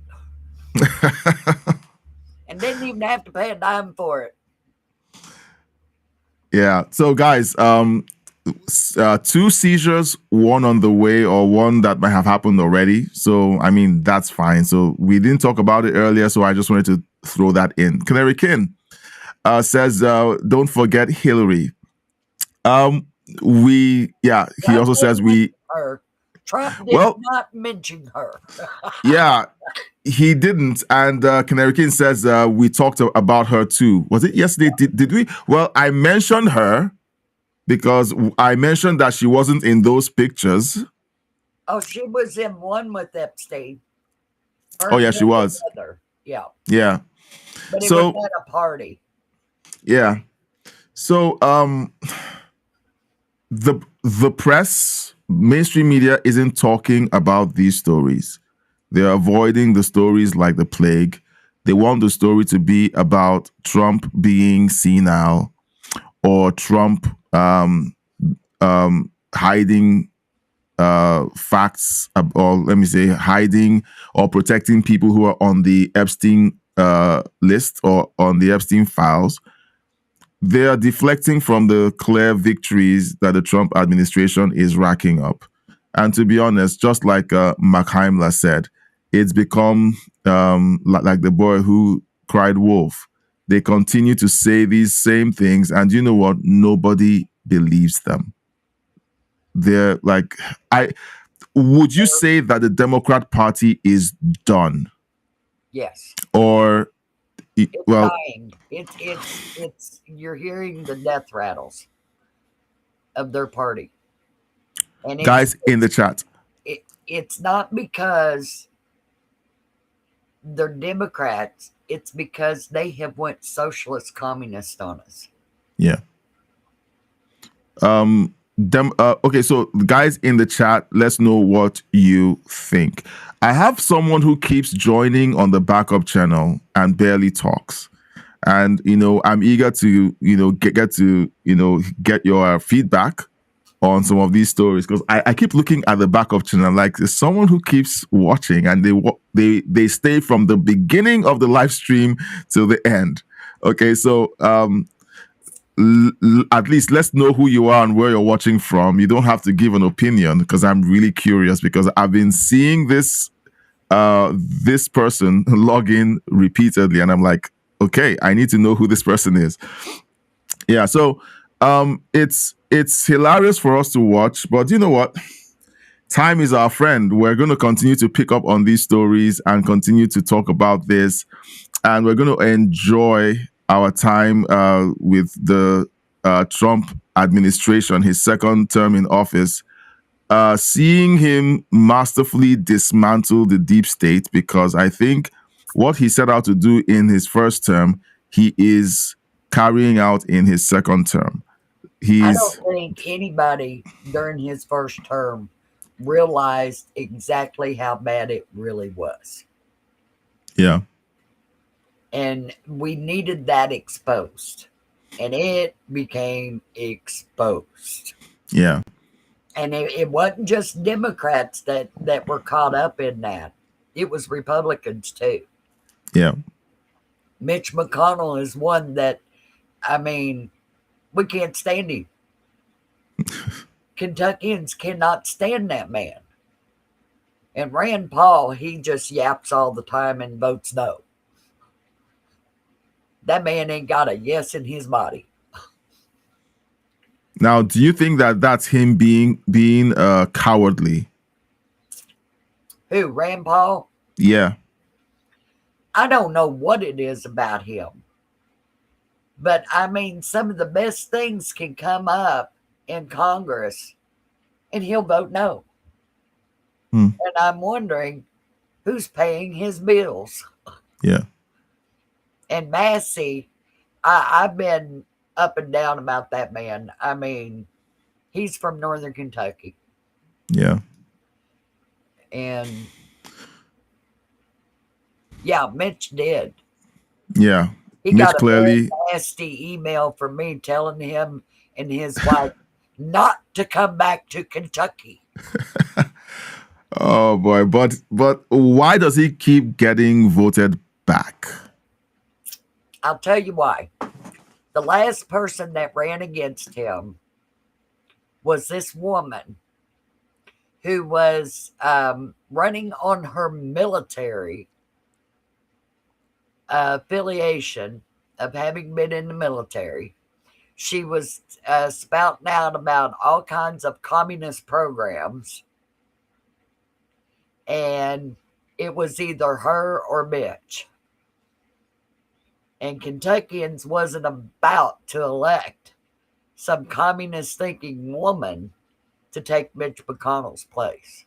And we have got to get better at getting people to run for office and making sure that they hold the values of the people who's going to vote for them. Yeah. And to do that, you're going to have to get involved. Yeah.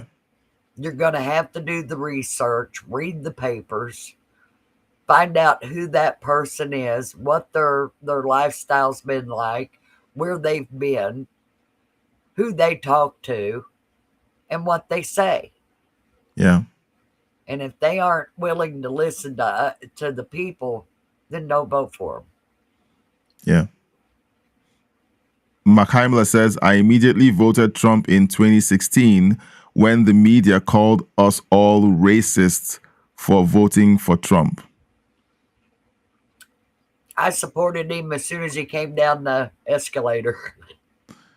Well, I supported him as soon as the primaries started. I was like, this guy is a businessman, and he will run the country properly. These politicians don't know what they're doing. And that was the only convincing that I needed. And people around me doubted me. They're like, no, politics is different from business. I said, no, it's exactly the same. It's about negotiating and knowing how to strategize. And if you don't know business, you essentially do the same piss poor job that these politicians have been doing for decades. And my dad visited Nigeria then from Virginia, and he was like, well, who do you think would win? I said, I'm not sure, but Trump is good for America. Because Hillary had the entire machinery of the Democrat Party, which was the incumbent party at the time. She had Barack Obama backing her, okay? And it looked like Trump was going to struggle, but those of us in Nigeria or in other countries didn't know how badly Barack Obama had messed up the reputation of the Democrat Party. At that point, because we were still, the news that we received in Nigeria was highly curated. There are things we never hear about in Nigeria. They tell us only the nice things, and we didn't know how badly he had messed up. So I'm finding out these things while I talk with you and other people in the chat about, how horrible it was and why it wasn't a surprise that Trump won. For real. But, we've got to get past politicians owning the country. That's number one. When you put somebody into that office and then you never follow up with them to see what they're doing, what they're saying, then, why bother to go out and even vote? Because they're supposed to be doing what you want them to do. Yeah. And if they aren't listening to the people who voted for them, why did we vote? And you've got to do the follow-up. Yeah. Send them an email. Yeah. Go by their office. They got offices all over the place. Stop in. If you get upset with something they're doing, go there and tell them. I've done it. I walked into Hal Rogers' office down in Somerset and told them, I don't care what they're doing right now about this. And you all need to get it fixed. Yeah. And that was when they were shutting down the coal mines over in eastern Kentucky. Because I knew what that was going to do to those people. When you've got mountains and no place to build manufacturing, and the only jobs over there are coal, and that runs their whole economy. Walmart can't run over there unless the coal mines are open. Yeah. And then you shut down their jobs. They can't sell their homes. Because who's going to go to a region of the country and buy a home when there's no jobs there? Yeah. And, it made a mess. And Mitch McConnell didn't stand up for them. Hal Rogers did come out and start talking about it. Too late, of course. And then we had Barack Obama shutting down 12 power plants in the eastern part of the United States that were owned by the Tennessee Valley Authority, which is federal. Yeah. And the only reason I could come up with that he did that was after they got rid of the manufacturing. If they got rid of the electric grid for it, you wouldn't be able to bring them back. And now Trump's talking about the new electric power grid. Yeah. And powering it up with new plants and stuff. Yay for Trump. Yay for Trump. Now, I wanna so Canary King says Hillary was so smug. She ran a poor campaign, and then he also says she acted like she was owed the presidency.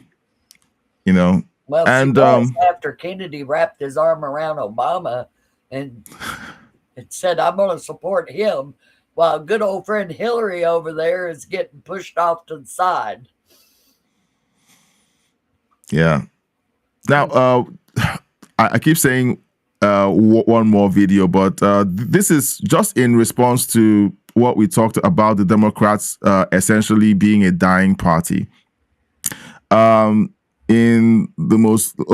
Someone during yesterday's live stream, pointed out the interview between Erica Kirk and Nicki Minaj, and we said, okay, if we had time, we would look at that.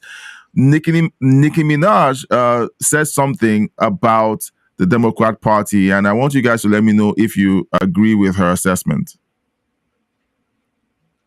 We're too busy building, right? Yeah, we're the cool kids. Okay. The other people, they're the ones who are still just disgruntled, but really they're just disgruntled with themselves. They are angry with themselves, you guys. So you can't wake up and think about somebody who is determined to just stay mad. I literally tell them, stay mad. Amen. Stay mad. Because we're going to stay joyful and peaceful and iconic and smart. And we're going to stay thinkers. In a world that doesn't want us to think, we will think. By ourselves, on our own. We will continue to think. All right. So in the chat, okay, and Patricia, I have two thoughts. The first thought is, okay, fine. She's saying something that makes sense because we've always pointed out that the Democrats appear to always be after Trump, trying to make sure that something horrible or bad about Trump is always in the news. And they're always angry whenever something good happens to the American people or for the American people. That's one thing. But on the backside of that, I am concerned that it's as if people who everyone has always recognized as being progressives or people who have always supported the Democrat Party are suddenly being pulled into the spotlight of the conservative movement or of the Republican Party, and they're essentially now becoming spokespeople for the Republicans. Okay, Nicki Minaj has never struck me or has never been someone who has been known to be a conservative voice. She's an entertainer. She was an entertainer. I guess she's retired now, and now she's reinventing herself as a conservative voice. So good for her. But my concern is this what the Republican Party, or let's say the conservatives, are going to continue to push, or are we going to essentially continue to build the way we've always been building since Trump came down the escalator in 2016?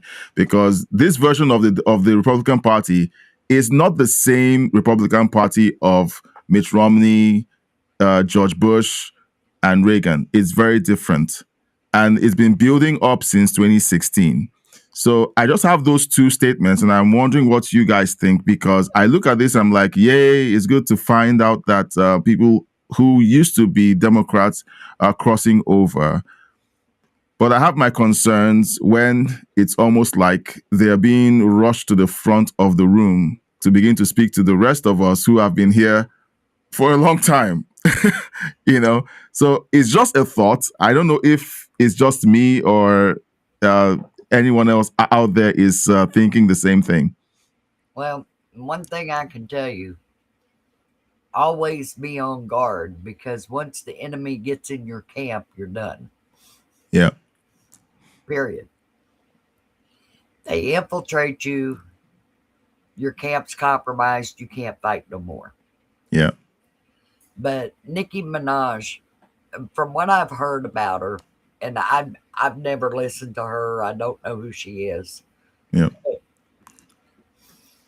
But what I've heard about her was that she had made statements she'd lost 1 million followers because she went Republican.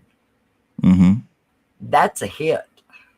Mm-hmm. That's major for an entertainer. Yeah. To lose 1 million followers, that could crush you down to nothing almost.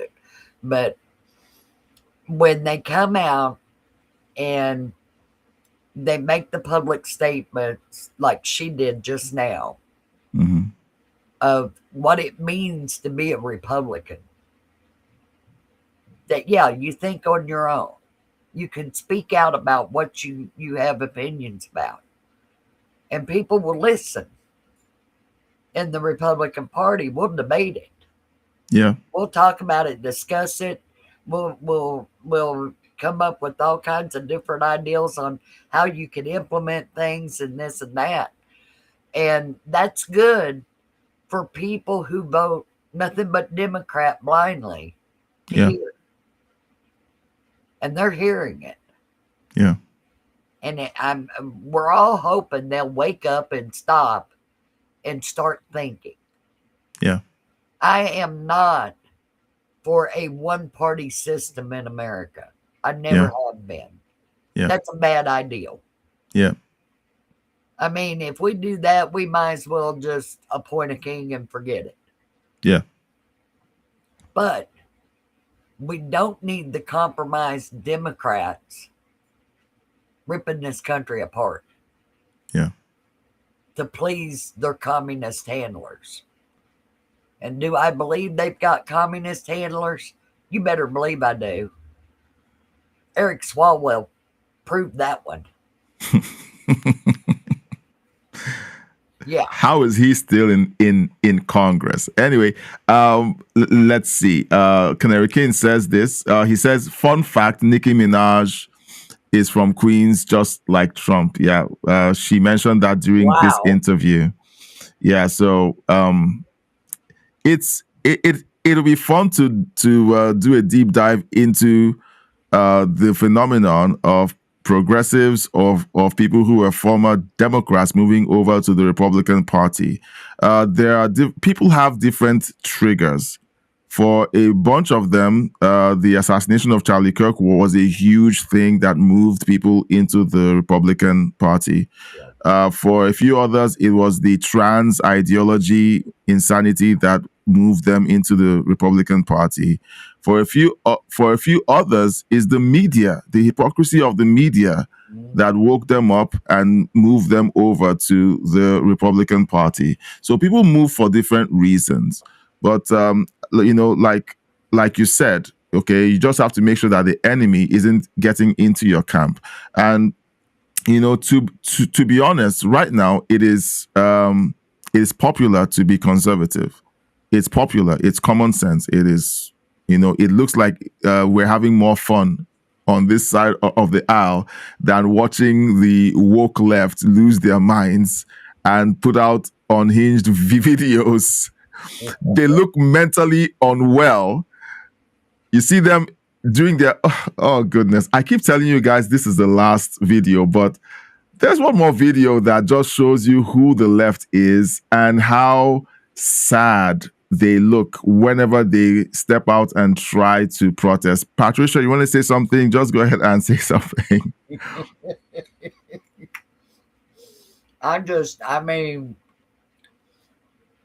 Me for a pure entertainment, I've been watching the riots at Portland. Yeah. And all at once, I seen these people showing up at this protest in animal suits. Blow up animal suits. Somebody actually sprayed pepper spray into one guy's suit. Yeah. And I was dying. I was just, I see them and I'm just going, these people are going to grow up. They're going to hit their late 20s and early 30s. And they're going to go back and watch that film and wonder, what the hey was I thinking? Oh, but some people grow up like this. We're going to watch. This is a protest that happened recently. And these are grown-ups. And here's what they're saying when they're confronted about why they're protesting. That happened. Some have called TPUSA a fascist organization. Would you agree with that? I think TPUSA is in it for money. And I think they are in it to keep Trump in office for a third term, which of course is unconstitutional. What is your number one issue with the Trump administration?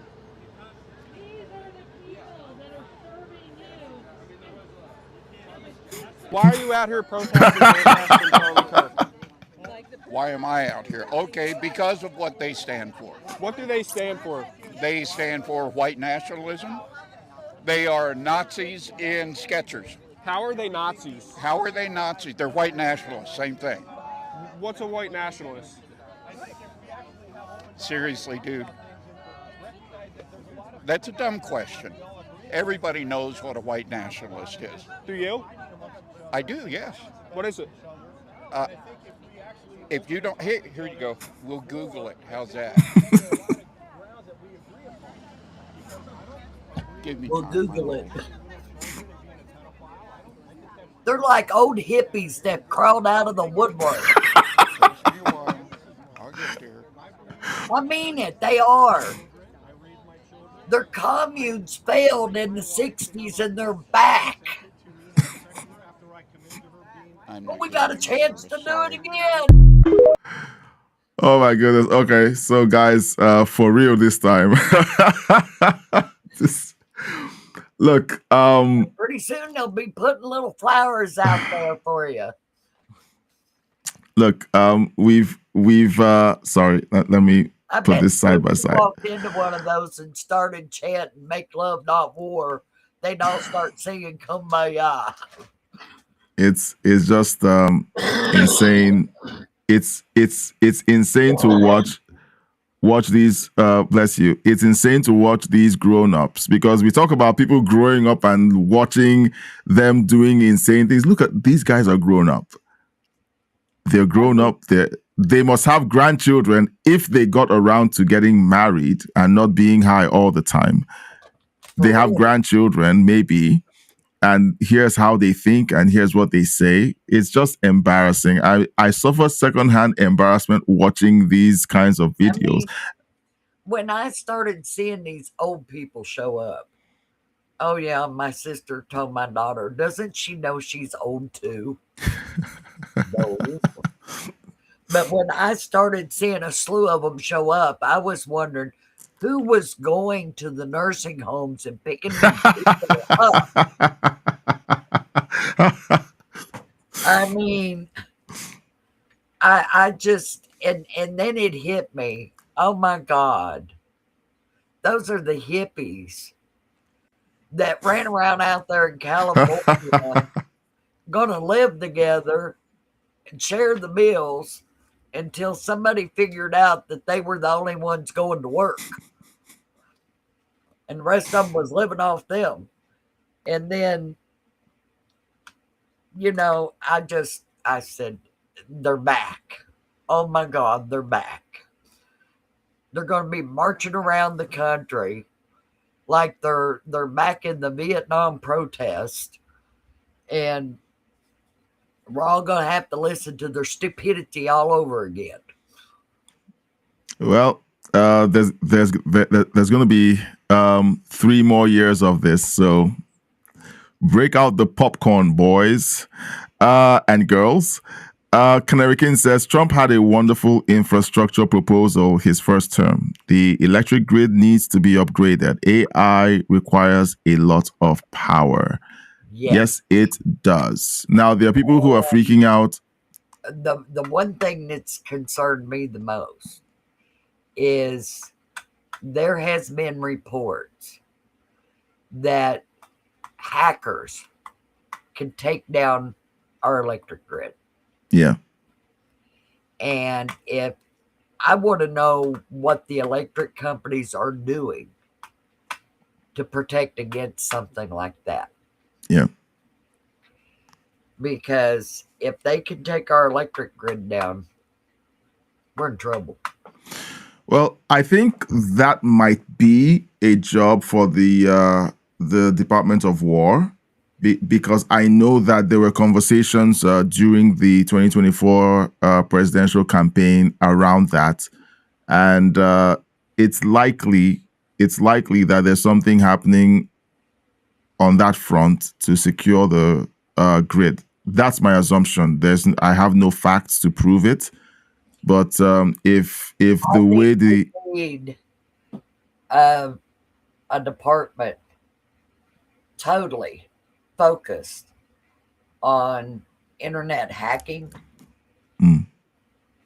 separate from FBI and whatever else. Yeah. It needs to be like a Tom Clancy novel. Yeah. He wrote a book about that.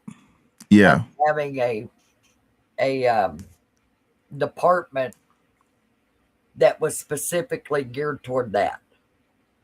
And they investigated things that was going on the internet.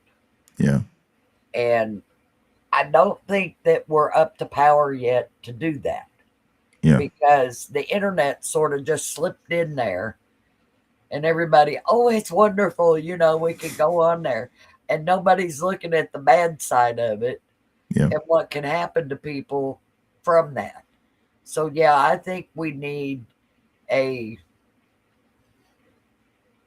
whole department just dedicated to keeping foreign hackers off our systems, out of our banks, off the electric grid, our phone services. And please, don't let them hack the Pentagon again. I get a letter in the mail telling me that China downloaded all my personal information from the Pentagon. Well, they were busy blew my mind. They were busy asking the public and the officers in the Pentagon to learn how to use the right pronouns. Bless you. Yeah. So they were busy pronoun policing to to protect the Pentagon from being hacked. Canary King said China has repeatedly hacked the grid.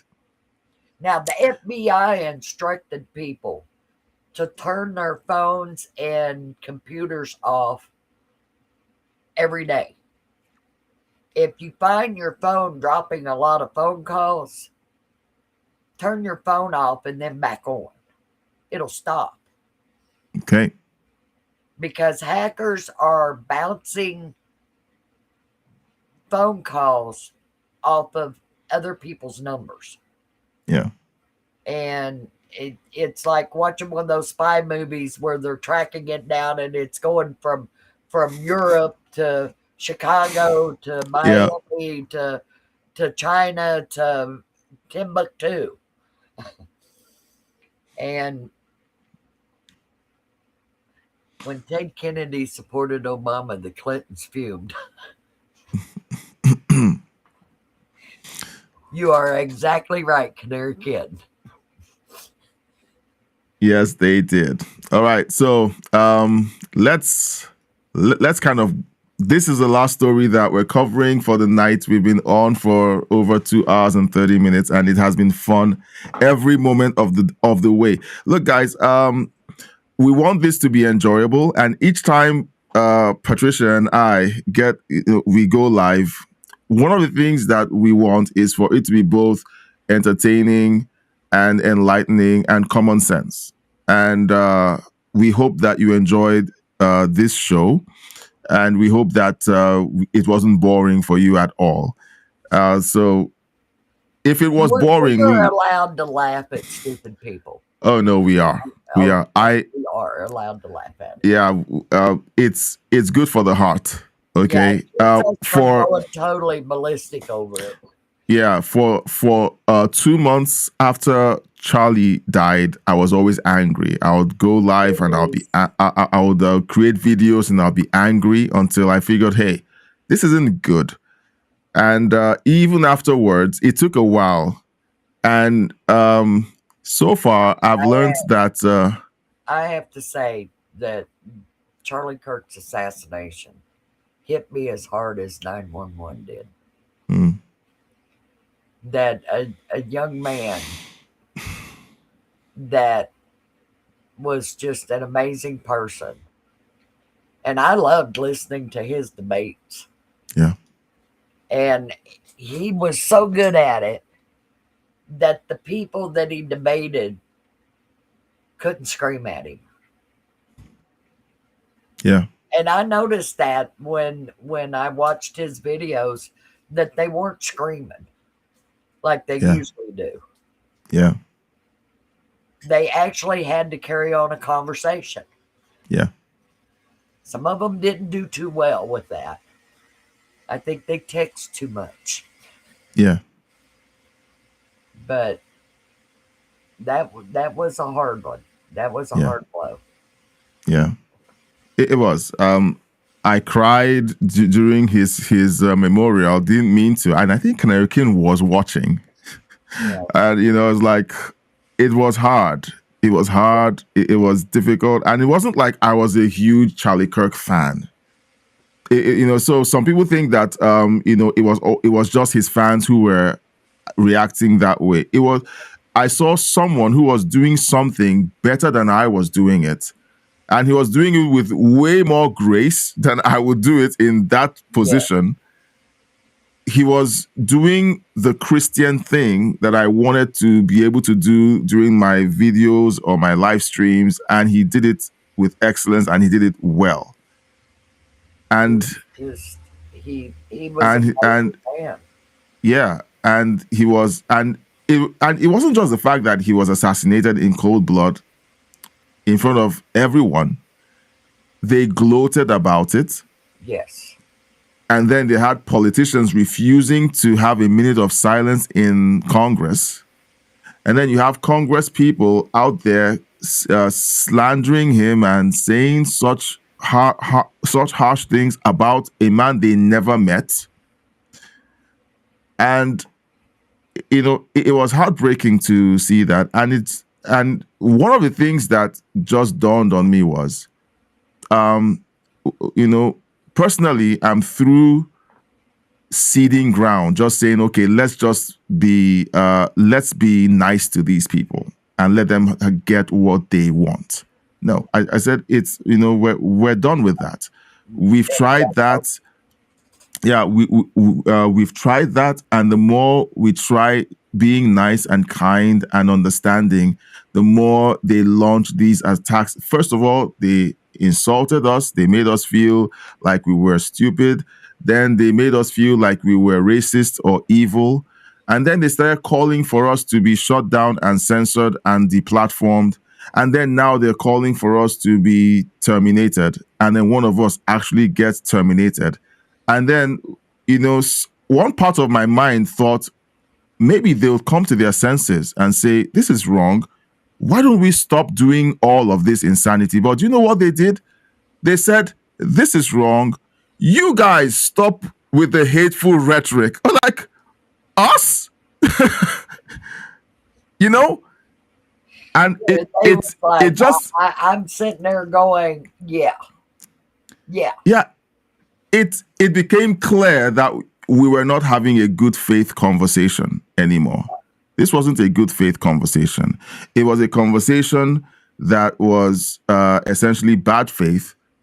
They were trying to use our good principles against us, and we let them do it.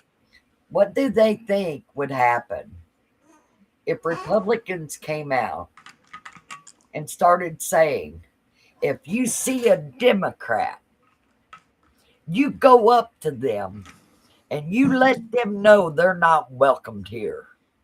Yeah, like our friend, so what's her name now? Maxine Waters. Canary King says, great show.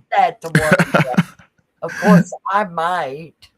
I mean, if during the election a Democrat happens to grace my door, they will be told to immediately vacate the property. Yeah. That they're not welcome here and they ain't got a thing to say that I want to hear. Yeah. Because, and I used to not be like that. I used to listen to what they had to say. Yeah. And now, because they've gotten so destructive about my country, my constitution, my life, my family. No. No, it's going to take time for them to get the garbage out of their political party. Yeah. And get it fixed. And come back to America. Yeah. And I mean, time after time, Bill Clinton, China and the World Trade Order. Yeah. Biggest mistake that was ever made. And trade agreements with 30 countries. Emptying Americans' jobs right out from under them. And I was going to college at that time. Had started during right after 9/11. And I remember thinking, we're in trouble. Because all the warning signs and the warning bells and the red flags were going up. And I was going, what in God's name is going on? How in the world could Democrats be doing this? And then it just hit me all at once. The country's been infiltrated. Yeah. People have been compromised. They're being led by something that they should have never gotten involved with. Yeah. And who is running the New World Order? I mean, Obama, he's just going to pieces over Obamacare. How dare they attack his plan? Well, we dare. Yeah. Me, I want to go to D.C. and have a bonfire with it. Yeah. Right out there in front of the White House, pile it up in the street, light a match. That was the worst thing that they could have ever done to America, was destroy our medical care. Yeah. Destroy our health industry. Yeah. And they did it. I mean, we've had 1, 2, 3, 4 rural hospitals in this area that closed. People are having to drive anywhere between a half an hour to an hour to get to a hospital. That means an emergency room. Yeah. And until you have to do that, you don't know what fear is. Yeah. You got a baby not breathing right? Yeah, travel an hour with that child. But, and I mean, once that happened, because in Kentucky, the rescue squads have to be tied into a hospital. They're not run by the hospital, but they have to be connected to a hospital to operate. So then these big hospitals, they just sort of fanned out and took over large areas. Yeah. Then they raised their blooming prices. Somerset Hospital down here, it's called Lake Cumberland Hospital. Back in the 80s, 60 Minutes did a story on them. They were one of the most expensive hospitals in America. That's how expensive it was to walk through their doors. Wow. They were the most expensive hospital in America. A little old rural hospital. And since all these closings and stuff, they've gotten worse. They really have. Yeah. And good hospitals are no longer in existence. Yeah. You go into them, you don't know how much it's going to cost you. You're buying a pig in a poke.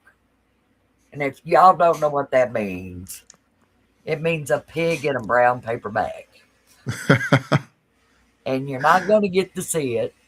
And you're not going to get to see how big it is or how fat it is before you pay for it. You're just going in blind. Like Nancy Pelosi says that you should. Yeah. You don't get to read it until after it's passed. You don't need to read it. We read it. We developed it, so we know what's in it. Just take our word for it. Yeah. No. I don't buy vehicles taking the seller's word for it. I send my daughter to check it out. She's my mechanic. And she's good at it. Yeah.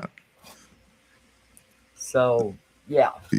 Yeah. That's Canary called King. think for yourself. Yeah. Think for yourself, do your own research, have conversations around these things because they matter. And whenever you learn something new, find out the facts just to ensure that you know everything you need to know. Now, ask the questions. Yeah. Ask the You can't questions. ask a question about a situation or something going on. You failed yourself. Yeah. Right. So let's go into the chat. And Canary King says, great show. Reassuring us that he enjoyed himself. Makhaimla, I'm sure you did because you've been all over the chat this evening, but we need your vote of confidence. Now, I put in a request in the chat, and I guess you guys have seen it. I sent a post in the chat. I said, vote yes if you want us to go live at noon tomorrow. Now, it's the holiday season, and I wouldn't presume to want to go live on Christmas Eve. And to be honest, it wouldn't work because as a father, the house would not be like, this is a quiet evening and my son has been in here more than 4 times. So tomorrow will not be different. And I think I should take 2 days off to essentially just be with family. But I'm also asking for you to vote in the chat, okay? Those of you who are still with us in the chat. I'm going to be on the road tomorrow, so you're going to be on the road tomorrow too. Yeah. So essentially, it appears that tomorrow, the 25th, tomorrow and the 25th, we could be off the air, and then possibly be back on Friday evening. Yes. Okay. On Friday evening for our big show, because 3i Atlas is still in the news. There's still stuff happening. Yeah, there's some weird stuff going on out there, people. Yeah. So I put that in the chat. Makhaimla says, yes, he wants us to go live tomorrow at noon. So Patricia might not be able to make it because she'll be in transit. So essentially, if I have more people saying yes in the chat, but it appears like I might still have to do a live tomorrow. So I will be sad that Patricia wouldn't be here to join me for the show, but we're going to be here tomorrow at noon Eastern. My phone up and just run it on my phone while I'm driving. Yeah, no, that would be great. That would be great. I just won't be able to text or anything. Yeah, no, that would be fine. Yeah, no, we don't text and drive. No, you don't. No. So we will be doing that, but we will have a live stream tomorrow at noon Eastern, and then we're going to be back at 8 p.m. Eastern on the 26th. Okay, so we're going to be diving into our ancient aliens. I keep saying ancient aliens, ancient civilizations, aliens, technology, fringe, like all of that stuff that we talk about. We're going to be talking about it this Friday again, but we're going to be circling back to the 3i Atlas news because we have some more news, and we're going to be talking about it back and forth. and then basically having fun. Okay, we're just going to hang out, have some fun. Maybe you break out your Santa hats. I know it's after Christmas, but maybe we'll just hang out and just have a conversation around that and just have some fun. Makhaimla says in the chat, it was an attack on this country, 100%. What happened to this? 100%. What happened to this country? They cannot stand successful people that are not them. Yes. Makhaimla also said, what happened to Charlie is never going to be forgotten by me. Disgusting human behaviors. Yes. And then he left you a nice compliment. Makhaimla says, that accent is so lovely on my ears. This southern accent is so nice to hear. Well, thank you. Yeah. So I'm going to be back tomorrow at noon. I hope you'll come back without the southern accent on the show. So we're going to be back here tomorrow at noon. I'll do my best. There's so much happening personally, and today, this afternoon, we couldn't have the live stream because I needed to work on some personal needs, and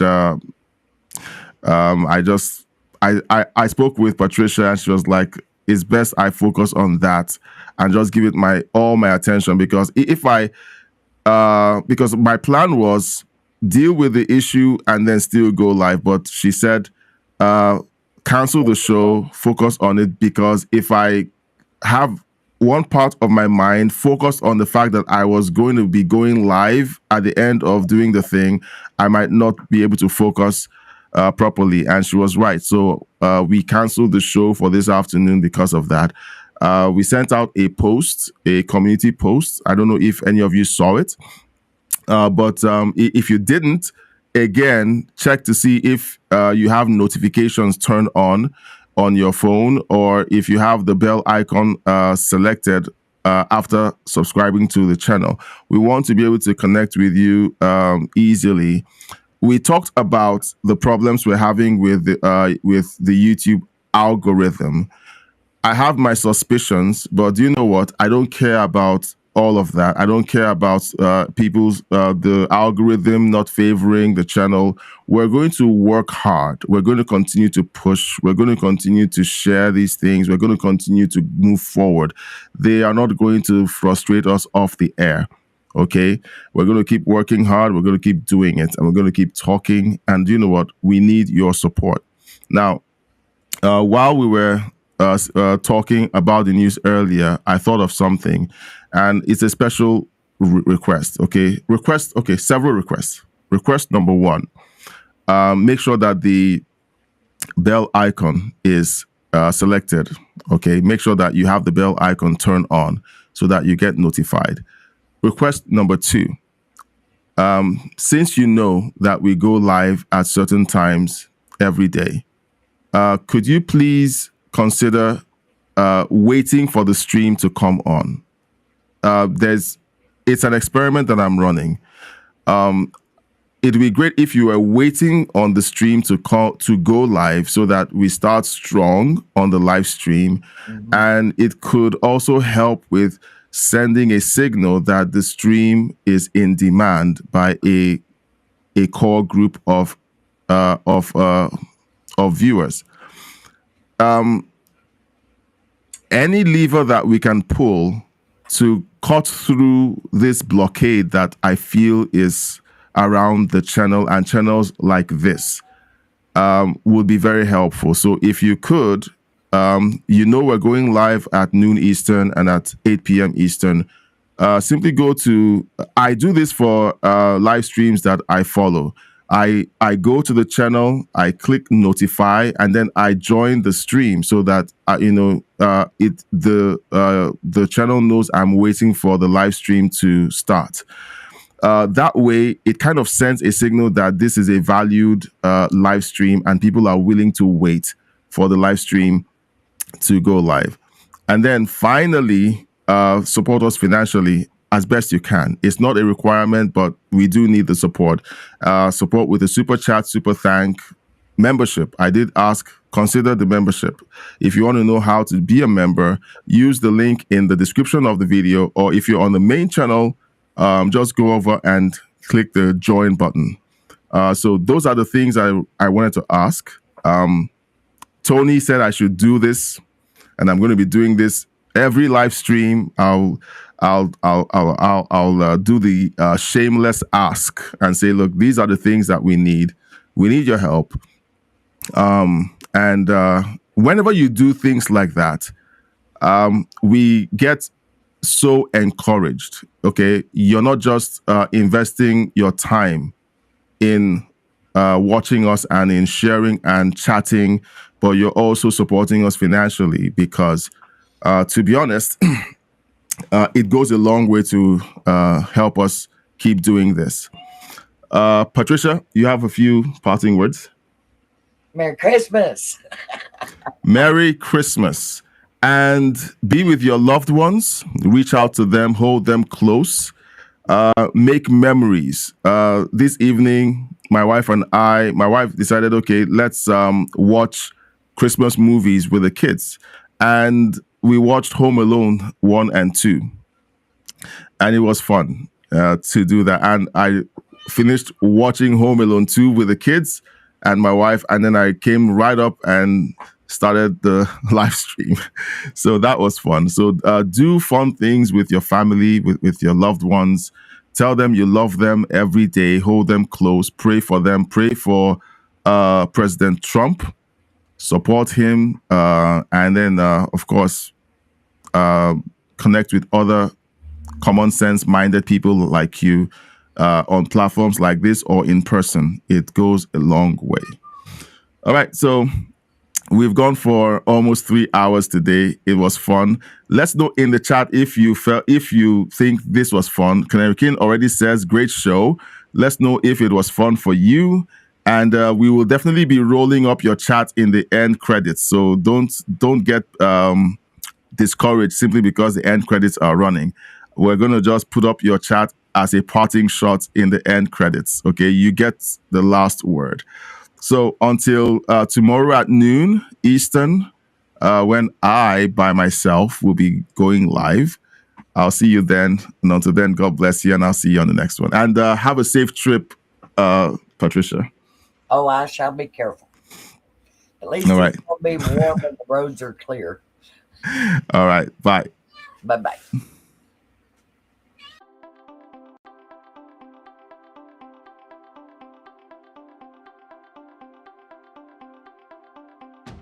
Welcome to Headlines and History, live news reactions and your views. We're about to go live soon, so grab your spot and get ready for a sharp, balanced take on today's biggest news stories with a dash of historical insight. Stay tuned. Each week, we tackle the headlines that matter: politics, economics, global events with a balanced lens. We'll react live, tie today's stories to historical moments, and spotlight your views in the chat. From trade talks echoing the 1990s to crises recalling 2008, we're here to unpack it all. Your voice drives the show. Share your thoughts or historical parallels in the live chat, and we'll dive into the best ones. It's news, context, and community all in 1 hour. We're moments away from launching Headlines and History. Stick around for live reactions, historical nuggets, and your chance to chime in. Hit the notification bell, prep your comments, and let's make sense of the news together. See you soon.